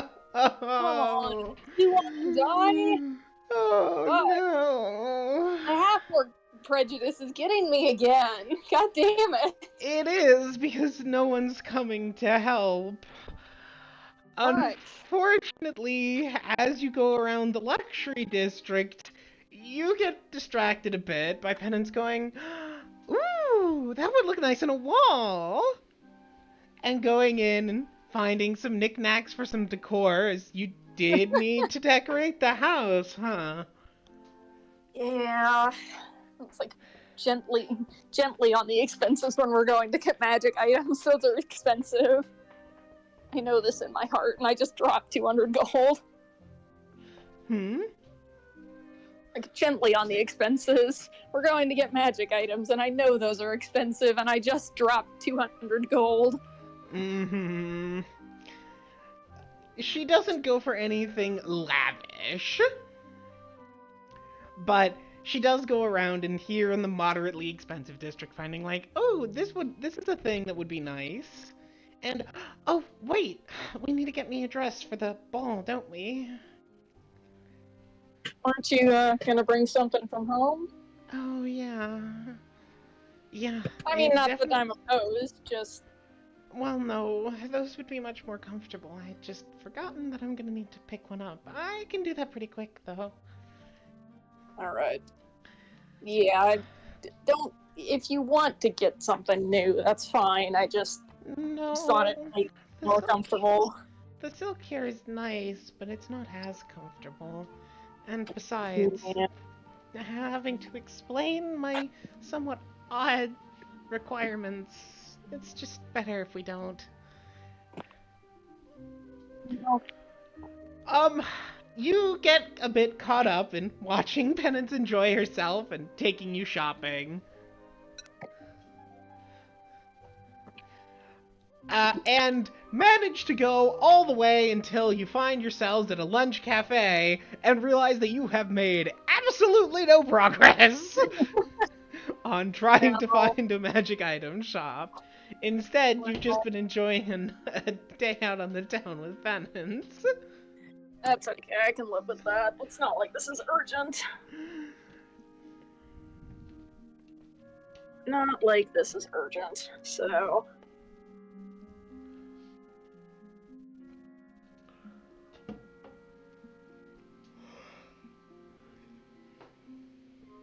I regret to report that I think you and I are very bad at finding things in this market. Oh, right. We came here to try and find sending stones. I think you're right, huh? Shrug. Well, at least we got all this other nice stuff. Yeah, and it's not like it's going anywhere, not like it's urgent. Yeah.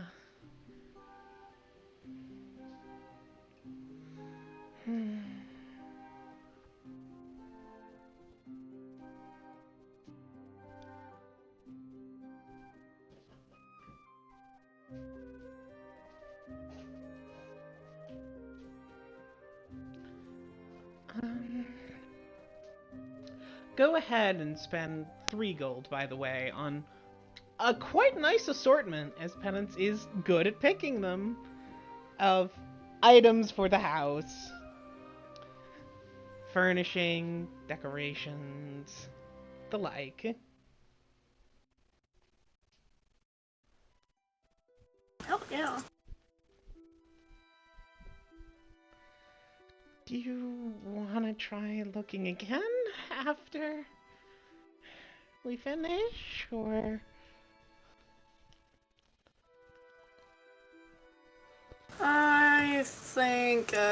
I think we might need to, ask somebody. I know that, Dullahan has some enchanted items.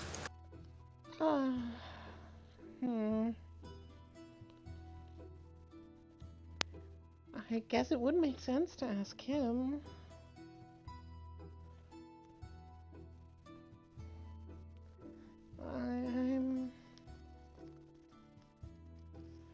I could try and find somewhere to stay while you see if he's at the shrine.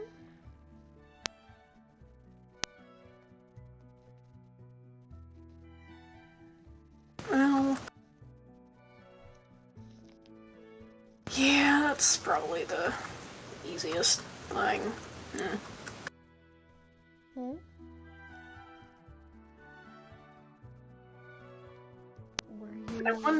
I'm wondering if Mistrella might know anything as well, but I kind of don't want to waste her time if she might not. Yeah.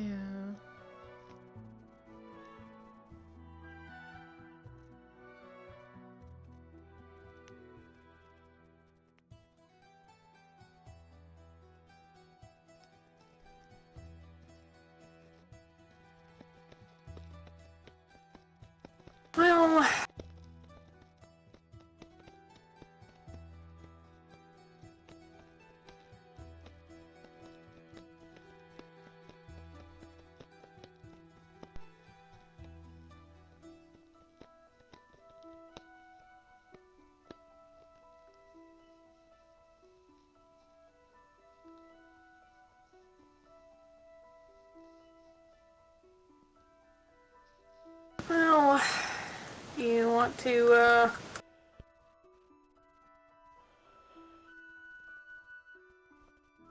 split up so that you can go find him? yeah,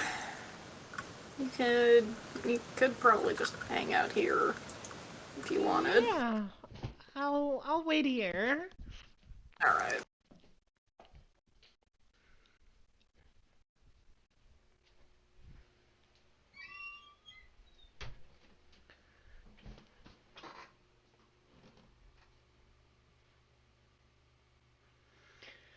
In that case, No, we were going for the same thing. in that case, I suppose that you can head out and start heading towards the Shrine of Heronius.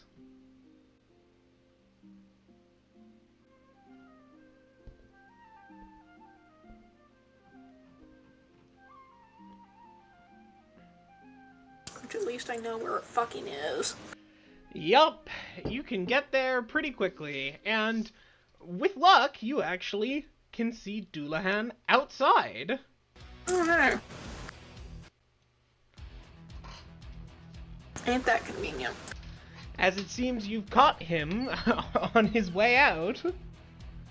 Given that his steed is summoned, it looks like you came just about at the right time, because that suggests he's leaving the city. Yeah. I'll flag him down. Like, hang on. Derek! He'll Dullahan. swing off his steed and clasp your hand. It is good to see you again. Good to see you. And, remind me of her name. I know I heard it. Sort of with the T. Let me look it up real quick. Taydalia. Taydalia. I'll just nod to her as well. And you, Taydalia. Head Bob. You are just the man I was looking for, actually. Oh. I was, hoping you might be able to help me find something in the city. I'm new enough that I haven't tracked down all of the, amenities. I was of course. hoping I was hoping you might know where to track down magic items. Ah, yes. There is one place I can recommend. It is an odd experience, but I find shops such as that often are.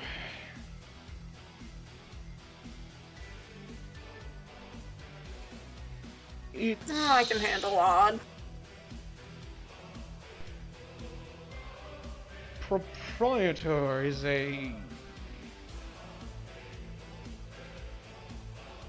Honestly, I don't remember.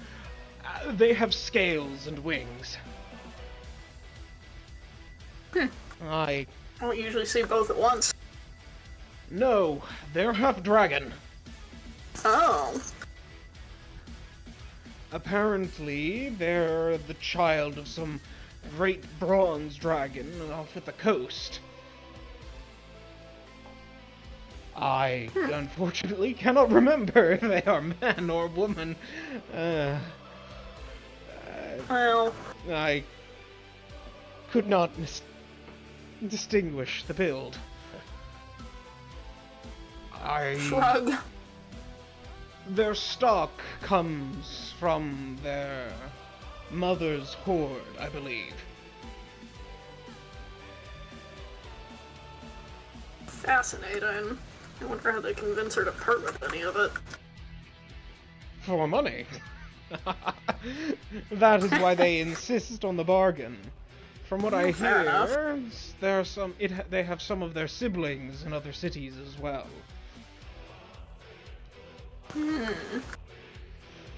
Interesting. Their mother, the Collector, I believe it was. Ooh. Sorry, that's gonna. Ooh. Sorry, that is the name of the big bad in DTR at the moment. Oh. Oh no. I may find a different synonymous word for that then. Sorry, that woke Loretta. Like, what? Dragons? Collector? Just comically, just like uncoordinated. Like, what? What? Dragons? Collector? Huh? It's like, go back to sleep. This ain't about you. Oy, sorry, that caught me off guard. It's not a big deal, it just caught me off guard.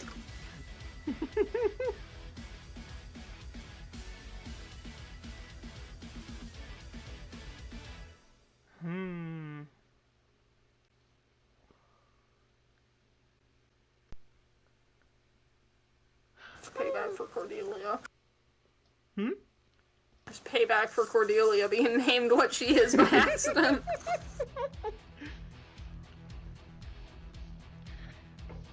Apparently, she has children in a few cities. She didn't. She felt some duty to have the items she gathered assist others, but would not simply part with them. Makes sense.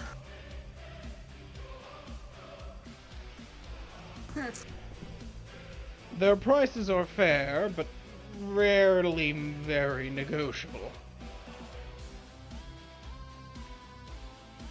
I can respect that.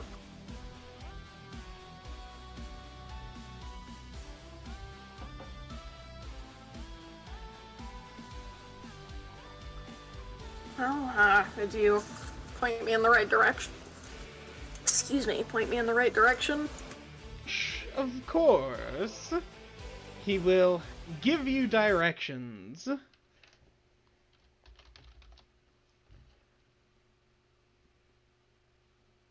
Much appreciated.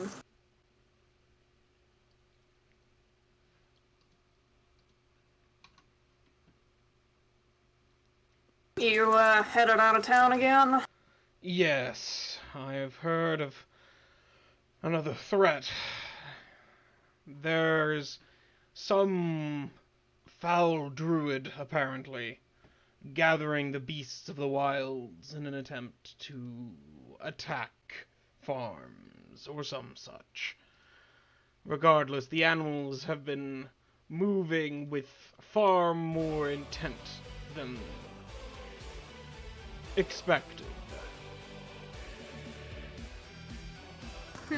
If it were only the animals, that could be questions, but creatures as well made me suspicious as to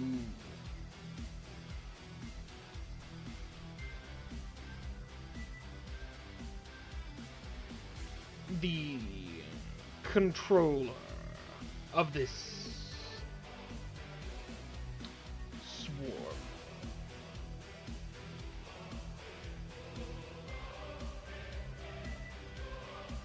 Well, good luck to you, and safe travels on the way there. Safe travels to you as well.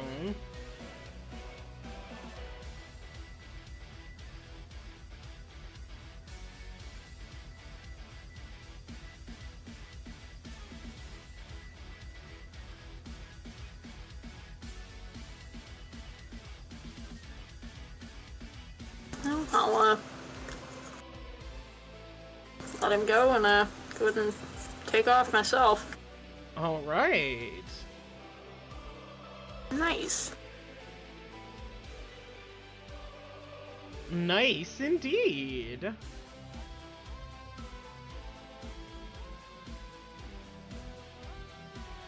Go ahead and roll me a D%. Sure. I love D%. I'm bad at them.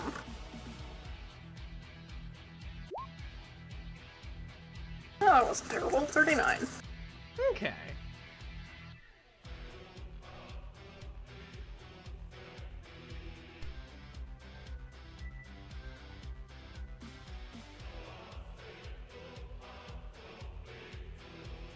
Well, Doulahan can head off, and you can head your own way as well.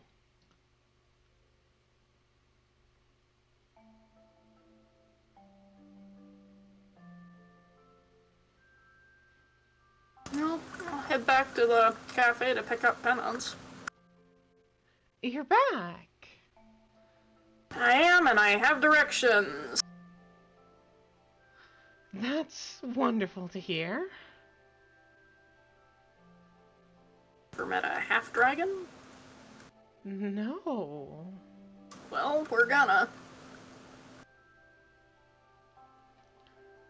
Is that the proprietor? Yep, from the sounds of it. Kind of beckon her to, it's like, come on, let's walk and talk. She'll hop up and follow you. Sounds like a, half-dragon selling things from their mother's hoard. Which is a fascinating, setup for this. I'm very excited. I have also never met a half-dragon. Dragonborn, sure. Dragon-descended sorcerer once, but not a half-dragon. Fun fact, he would not have met Dragonborn, because Dragonborn are something very specific in this setting. Oh, well. They're from a far-off land, known as Corolia.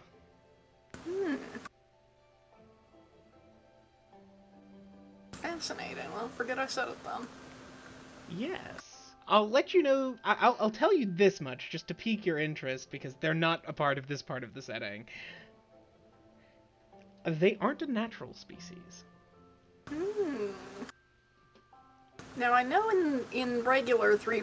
Bog standard 3.5, it is possible to become a Dragonborn, but I believe they're also an extant species separate of that, so that's fascinating. I want to hear more about this, but not right now. Oh my goodness. Sorry, I ran across something cute in a video game. What was it? I ran into a I've been exploring modded Minecraft, and I ran into a baby of a mob I didn't realize could have babies. And it startled me.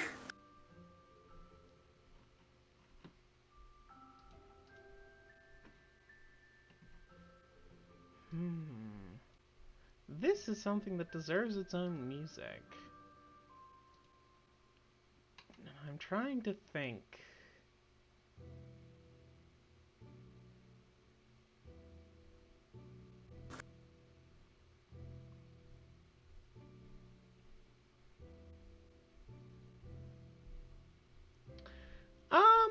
I have something that will do for now.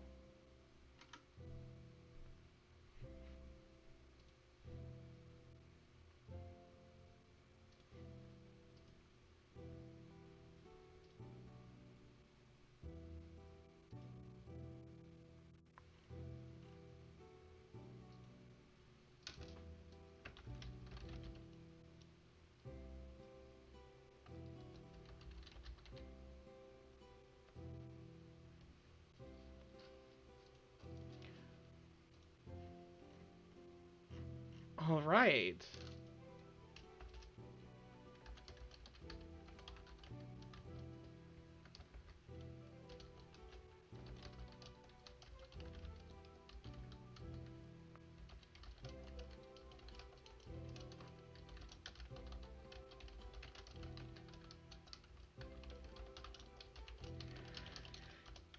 You can follow the directions given to you by Doulahan and eventually come upon the store.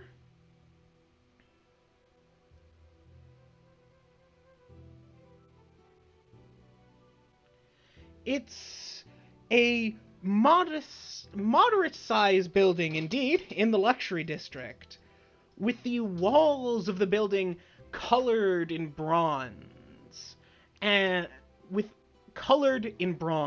the windows slightly tinted, but many different items on display within. A large pearl is placed over the door, which is stylized as though made of dragon scales.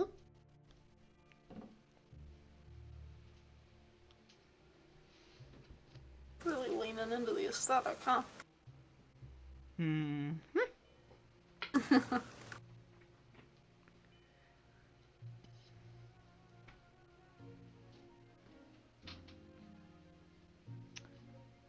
Would you like to head inside? Yeah.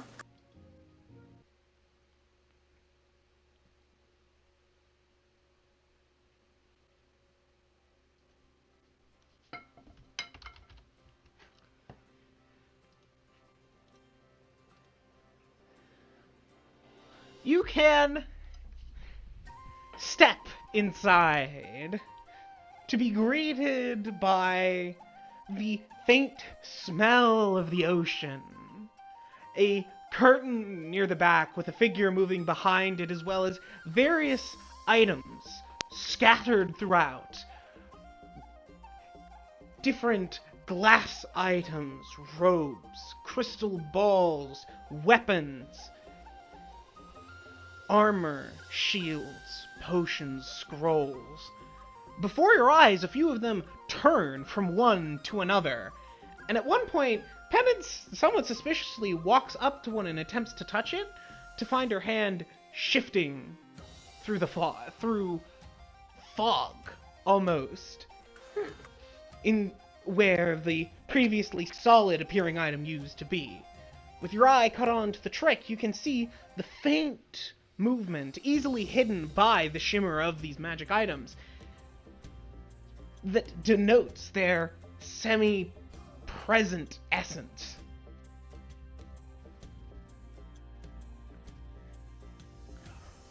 Greetings! Come, new customers! The curtain is pushed aside as you can see a bronze half-dragon wearing a fine gown that covers most of her upper torso, while leaving her arms wide free and, somewhat like penance, being tied around the back of her neck, as her back is adorned with two massive bronze wings, their membranes connecting all along the back of her spine. She's a metallic. You can see her shimmering scales reflecting in the slightly blue, you now notice, candlelight. Her eyes glinting and glimmering, and the crest on her head flaring out slightly. I'm Meridiana, and welcome to the Collector's Hoard! Pleasure to meet you. I've heard good things. Oh, that's wonderful to hear! Who recommended you?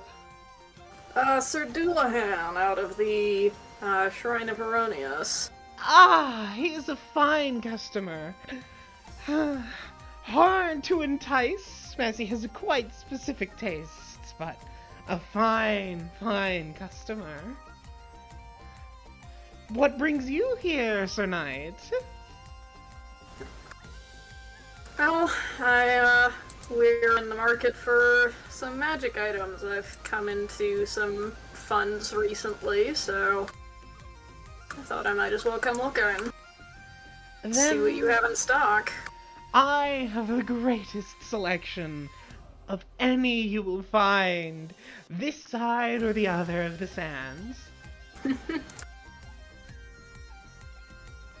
My mother has been collecting artifacts since before the Empire was born. So, we have many precious items. That'll do it. Sounds like quite the story, but... She's an old dragon. Of course she has quite a story. Well, we were looking for one thing in specific, and then from there, I'm just here to browse, I guess. But, I was hoping you might have a pair of sending stones on offer. Oh, of course. Oh, excellent. We have quite a few. You could have gotten them from someone else, but I feel like ours are best. Much better to use ones that are already there than need to make new ones, no?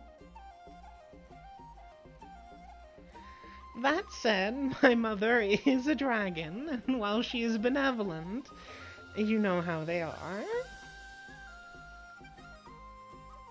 I would not think to haggle on the price too much. Indeed. Although I find that frustrates half of adventurers to no end, and the other half are extremely grateful. Yeah, I bet. For sending stones, 300 gold. For the pair, I assume? Of course. Hey, one can't be too careful. Hmm. Done. Wondrous! She'll hold out a hand, and if you place gold in her clawed finger, she'll heft and pull it under her nose, briefly. Like, she'll heft it and then waft it, as she's a dragon! She'll look at them and pick one up and whoop, catch a coin in her mouth and just sort of slowly start chewing on one of them. The money goes to my mother, but I do get a fee. As she's holding a coin, just the coin half in, half out of her mouth, as she idly, like, doesn't munch on it because she doesn't break it, but like, almost like a lollipop.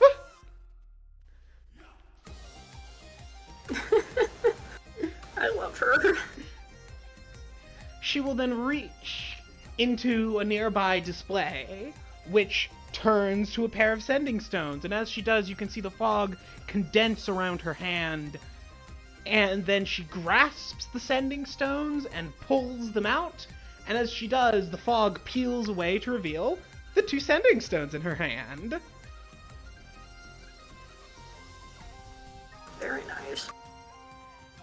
Thank you. I can't take full credit.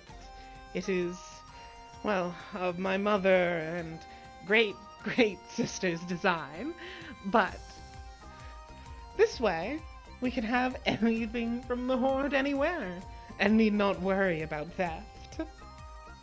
Very clever and very useful, I imagine. With items as small and as valuable as these, priceless.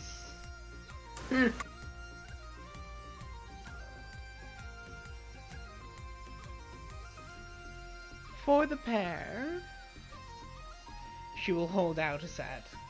There was another with heart carvings, but I figured I wouldn't be so presumptuous. I appreciate that.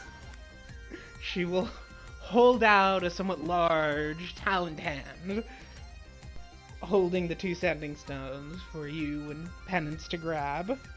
Yeah, snag him. Cast one to Penance. She'll How's she looking at all this? take it and go. Penance seems to be shockingly fine with all of this. A bit surprised by Meridiana's exuberance, but it doesn't seem like this is too strange for her. Oh, right. Hades. Mm-hmm.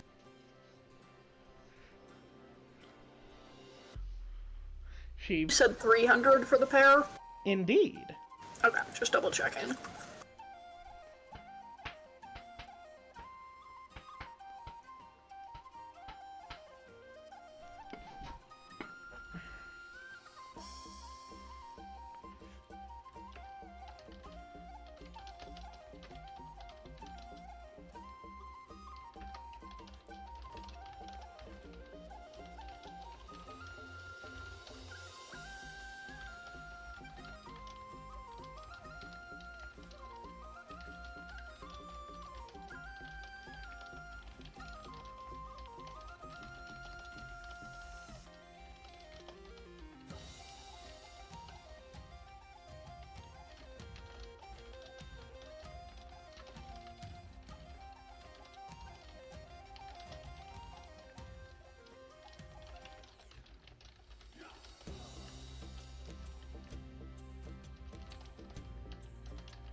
Not gonna question the great sister.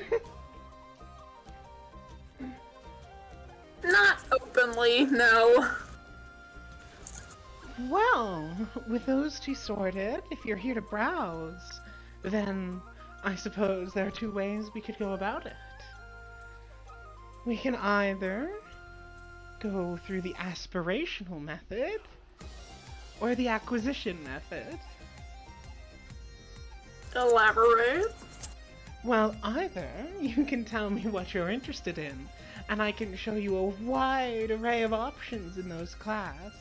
You may not be able to afford them now, but perhaps later. The others, you can tell me your budget, and I can give you some highlights from within it.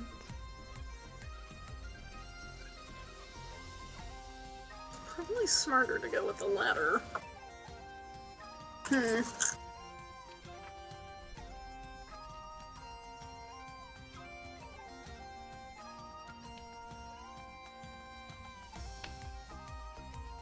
Well, I think since I don't have anything in particular in mind, I think let's maybe go with the latter. In which case, I've got up to, probably up to... Sorry, I'm stalling out because I'm better at managing money than Derek is. And I'm like, I know that I'm gonna regret burning most of my gold on whatever we purchase here. However, I've established that this man is not good at managing money once we cross the 100 gold mark. So, Correct. besides, I think I deserve a little treat.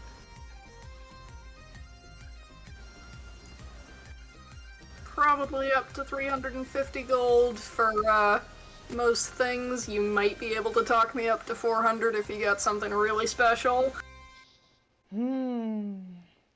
Which I probably shouldn't tell you right off the bat, but if we're being open and honest about budget here. Which I always appreciate.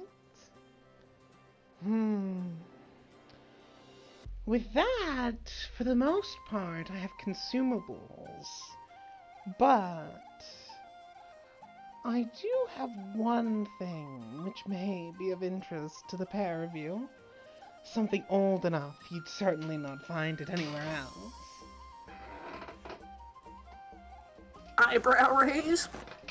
She'll wave a hand, and the display between you will shift to a long rod made of polished silver and brass wrapped around each other,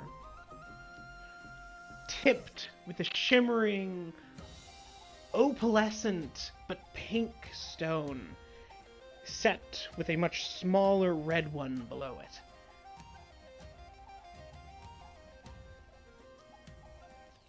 This is an eternal wand.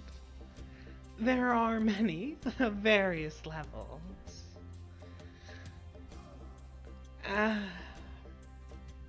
But this one is unique. It is of a cantrip, which explains its relatively low cost, especially for something permanent.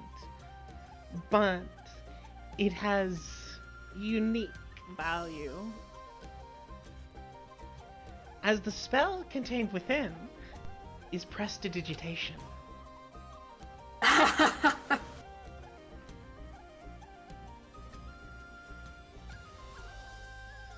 Minor tasks or daily chores can be a worry of the past, as this, freely and forever, can cast it for you, should you have sufficient acumen to activate it. As a paladin, I'm honestly not certain if you could, but I'm certain that your friend here would be able to, even if she could not cast the spell herself.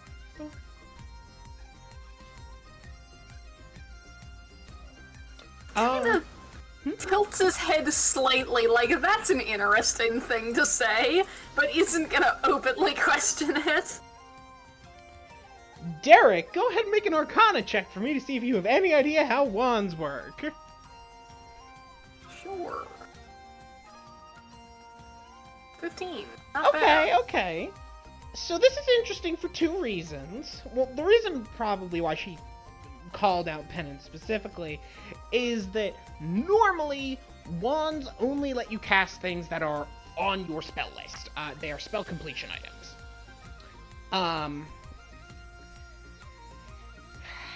Yeah, there are some stretches for it, like sometimes a sorcerer can use a wand for a spell they don't know, but it does need to be on their spell list.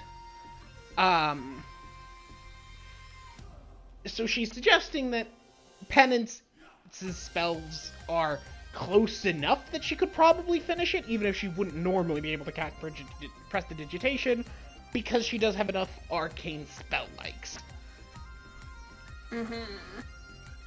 The other thing is that wands are consumables. Wands normally have a certain number of charges, and when they're used up, and they are now useless.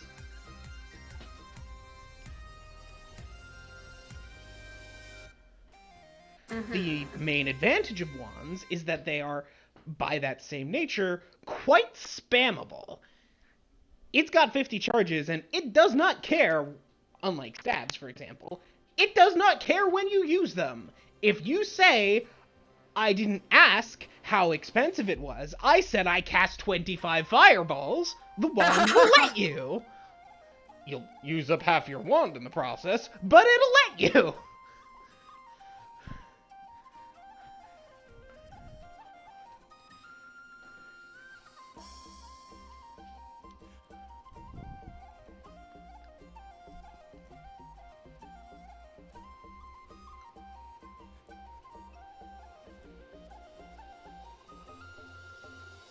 Useful, but I think not what I'm looking for.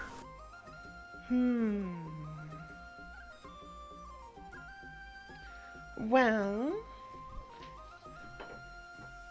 That's life worth if you can't get your hands dirty once in a while. true enough, I suppose.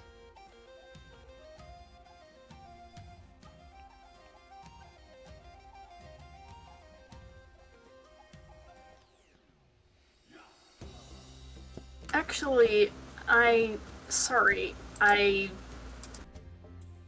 do have one thing that I for sure will not be able to afford at the moment, but something to ask about. Oh? Do you happen to have anything that could be used to move between planes? Yes, I do.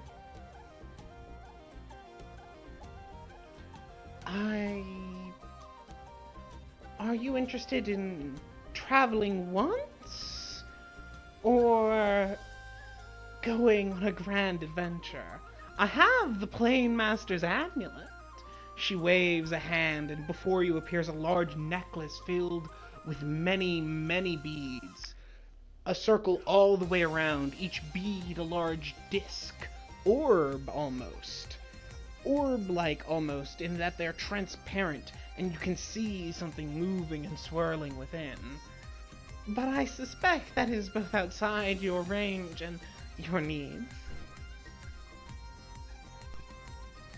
It would be probably mostly for a return trip, so I suppose as long as it can get a few people back to the material plane from most places, then that would do. A one-time effect would probably be fine for that. I have scrolls of plane shift, although I suppose that wouldn't be much need for you. You could already cast it.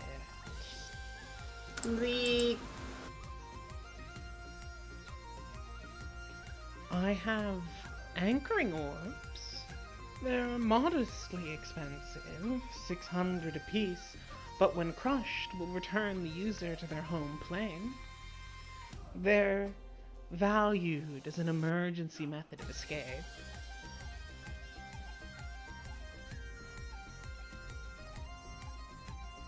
Unfortunately, I think that won't work for me. Well, not for me personally, but... No, I don't think that fits our needs. Alright then. I do have planar tuning forks.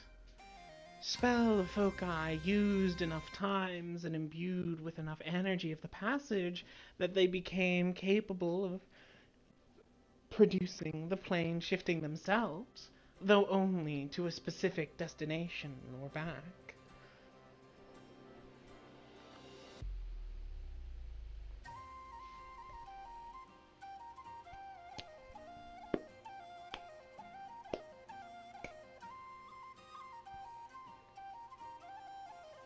Maybe. I'm not sure.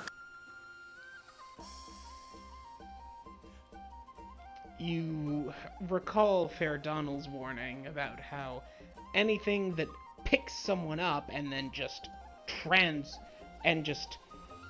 teleports them effectively to another plane might work for penance or might not. The concern is that the normal methods like plane shift may not work. May not work? Hmm.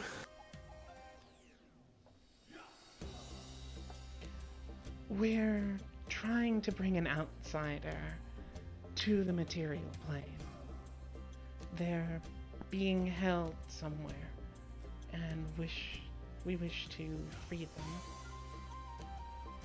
I see, I see. In that case, I have some items capable of conjuring gates, but... well... my mother would insist on speaking with you before I parted with them. Those Yeah, I guess are that's fair. powerful enough that she is cautious about their use. Yeah, fair enough. But good to know that you have them at least.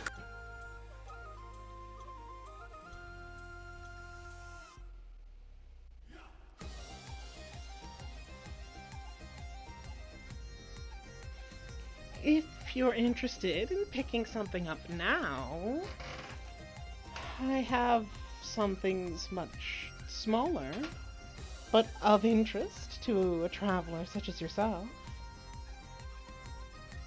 Alright, I'm listening. I have these.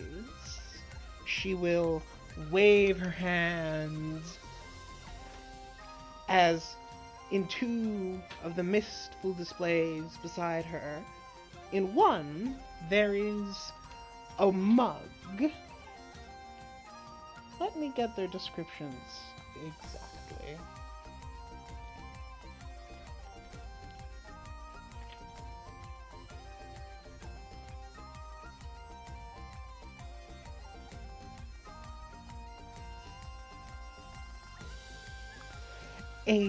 One is a somewhat plain looking clay mug with bands set around it and small carvings throughout. The other is a pouch, not unlike a large belt pouch with very small etchings around the edges. These are the Ever-Full Mug and the Everlasting Ration. Now that does sound useful.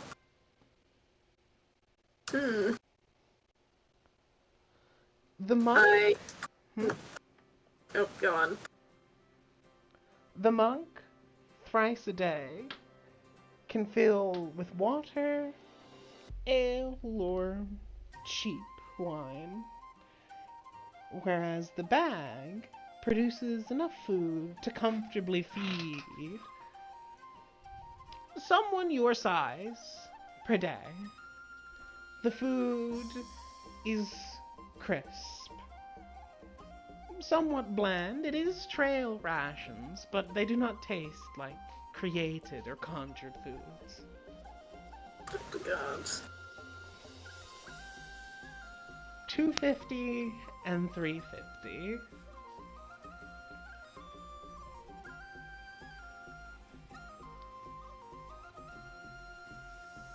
Highly economical and highly practical.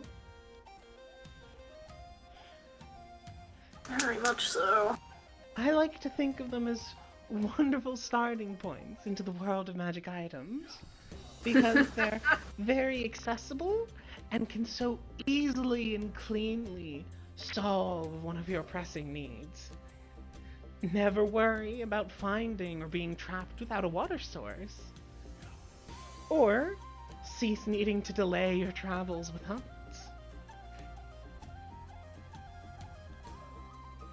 They're investments in yourself. Can I ask a question? Mm-hmm. A world building question. And I may or may not, I may or may not know this, but I'll ask. Um,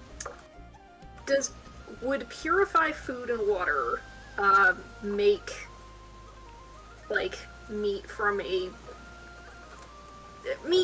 animal from Hades safe to eat?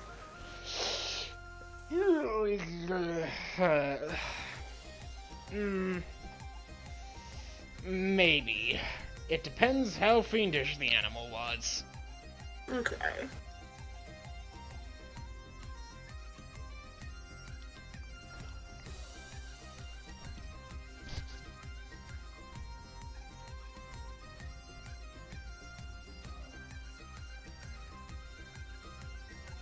Like, I'm a lot more worried about water than food, partially because water's a lot harder to carry in bulk. Mm-hmm. However, food is still a concern. Unless we can find a way to make fiendish beast meat safe to eat.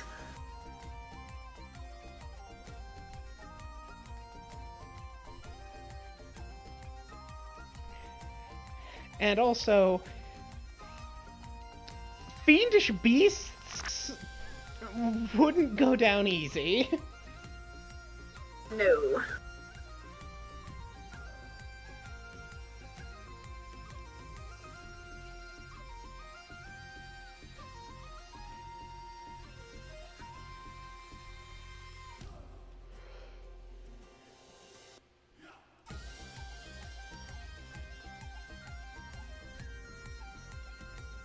Can't afford both for sure, but you need to have me sold on the mug. Wonderful! If you have more money, perhaps you can return again later, when I can grant you either the ration bag. I also have feed stock, as well as a picnic basket that can feed a large group. Or perhaps, when your budget is higher, some items to protect either or both of you. I'd have to come back. Well, I'm sure we will be coming back at some point. I just don't know when. My income is a little, unpredictable. As it is with almost anyone who can purchase from me. I imagine.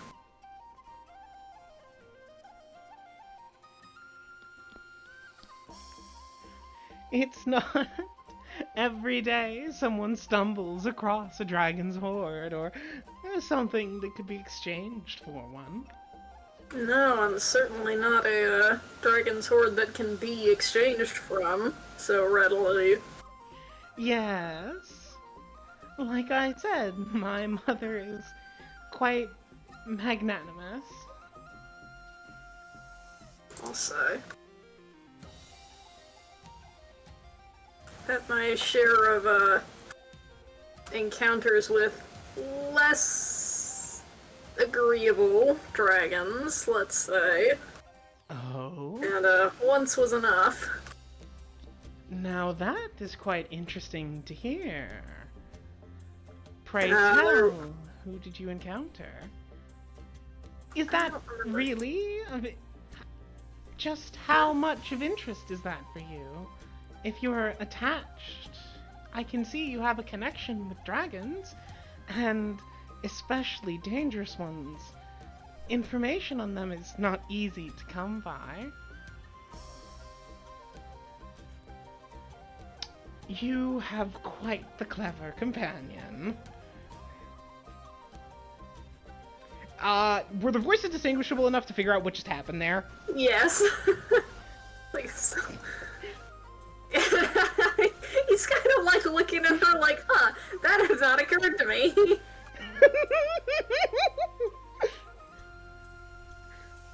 She keeps her eyes peeled so you can keep your heart open. Yeah. So it would seem.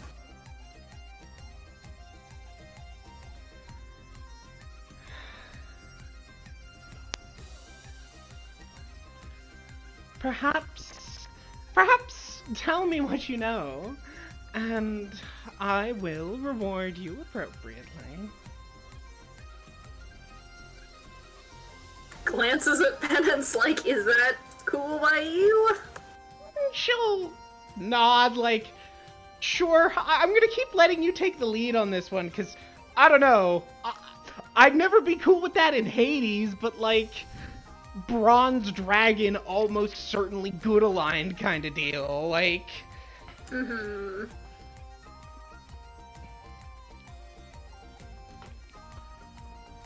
I don't remember his name. Help. Evedrix. Evedrix. It was a green named Evedrix. Oh, interesting. He was, well, he had recently kidnapped a countess who I and another were sent to go rescue. Ended up being a little bit of a complicated situation, but we did not get into a fight, I will confess. He was a little beyond my pay grade. Kidnapped a countess? Why? For ransom? He decided she was interesting, I guess. I don't really fully understand it. Derek? Even I could tell from the descriptions that he was smitten. I like to assume.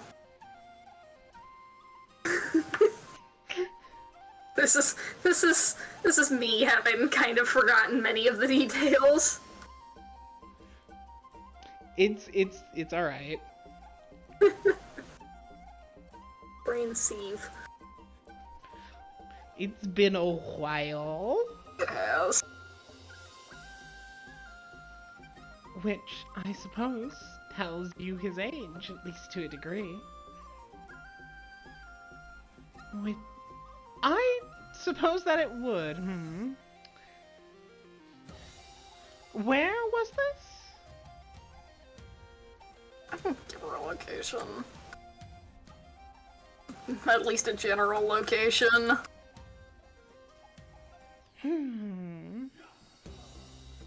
Very interesting. And what happened with the Countess? Did you squirrel her away? Well, things got complicated. She did not want to go back, which was initially found to be the result of an amulet that had been put on her for that exact reason. However, even once it was taken off, she ended up deciding that she preferred the dragon to her father, which says something about her father. That it does. So, she's staying with him for the time being, and if there's any further details on that arrangement, I've forgotten them, so... In theory, you wanted to have a way of getting her out if Edric started to become bored, which was the Sending Stone.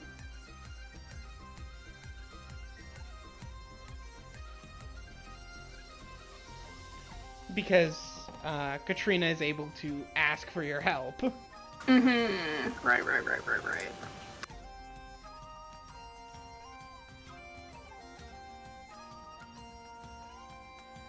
And, I have a Sending Stone from her that she can at least theoretically use to contact me if she needs help. If she needs to be bailed out.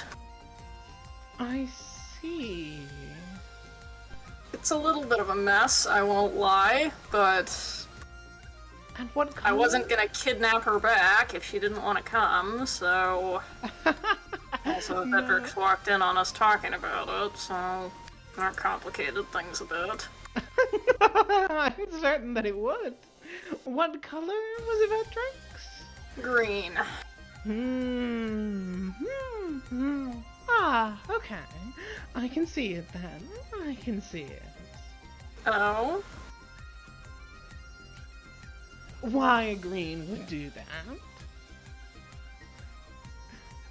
They're sociable enough. I could see one taking a liking to a human, particularly one they thought was underappreciated. Mm-hmm.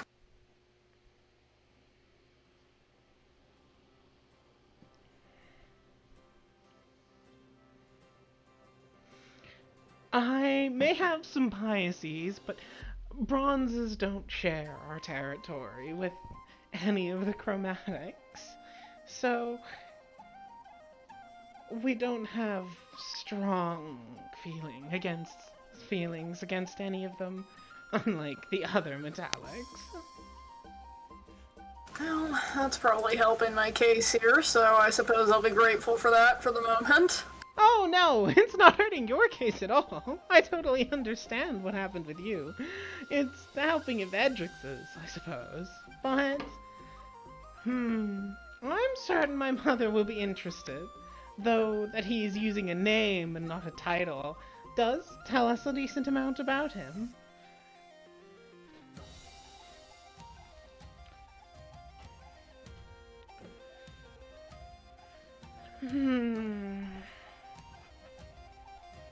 I could reward you with either 100 gold or 200 in store credit.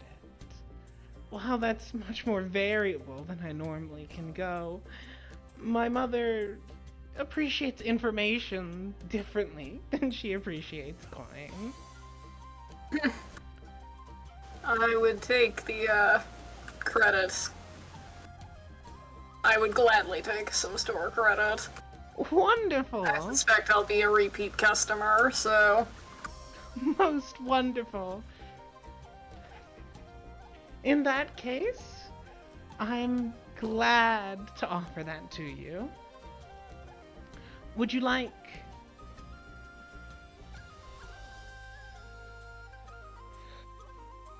I can offer that, I suppose. We've done this a little out of order. Would you like to purchase the mug and come back next time? When you can use the credit? I will need to run the credit by my mother before I do it. I'm certain that she will agree, but you know how dragons are about the order of things. Oh, certainly. I think glancing at penance for any strong feelings to the contrary. No, penance is like nod. This is fine. These are fair prices. I think that will be good. Wondrous. In that case, she will reach into the fog mist that swirls over the table, grasp the mug and pull it out and hand it to you. She will toss the coin and pass it under her nose and place it into a pocket in her dress, which is too flush with her skin to be an actual pocket, but the coins go in. I look forward to whenever you return. As do I. Have a pleasant day. Thank you, you as well.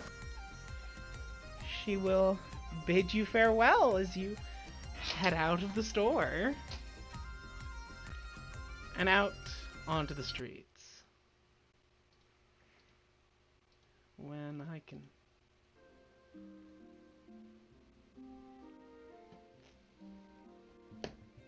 Well, that was certainly interesting. Certainly something. I like her. I suppose I do too. She was somewhat shrewd, as business people tend to be, but she did seem to legitimately enjoy customers.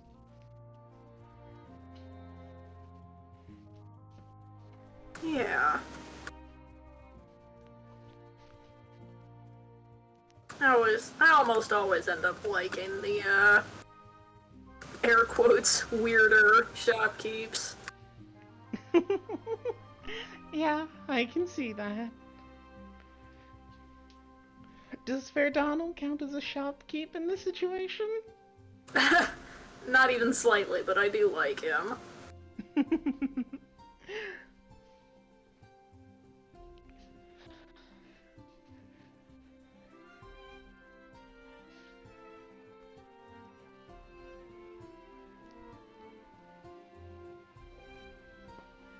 Well, do we want to head home then? It's somewhat late in the day now.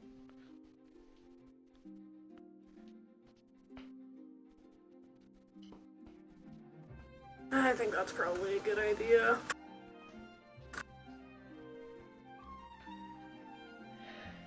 Home then, and I can take a shot at making dinner. Oh, and I suppose we can learn to cook with wine. That's true. Cheap wine is excellent for food. And I think with that, just about at time, we can go ahead and leave things off for tonight. Yeah. Yeah! Hey, look, on time for once. I know! I'll go ahead and end the recording.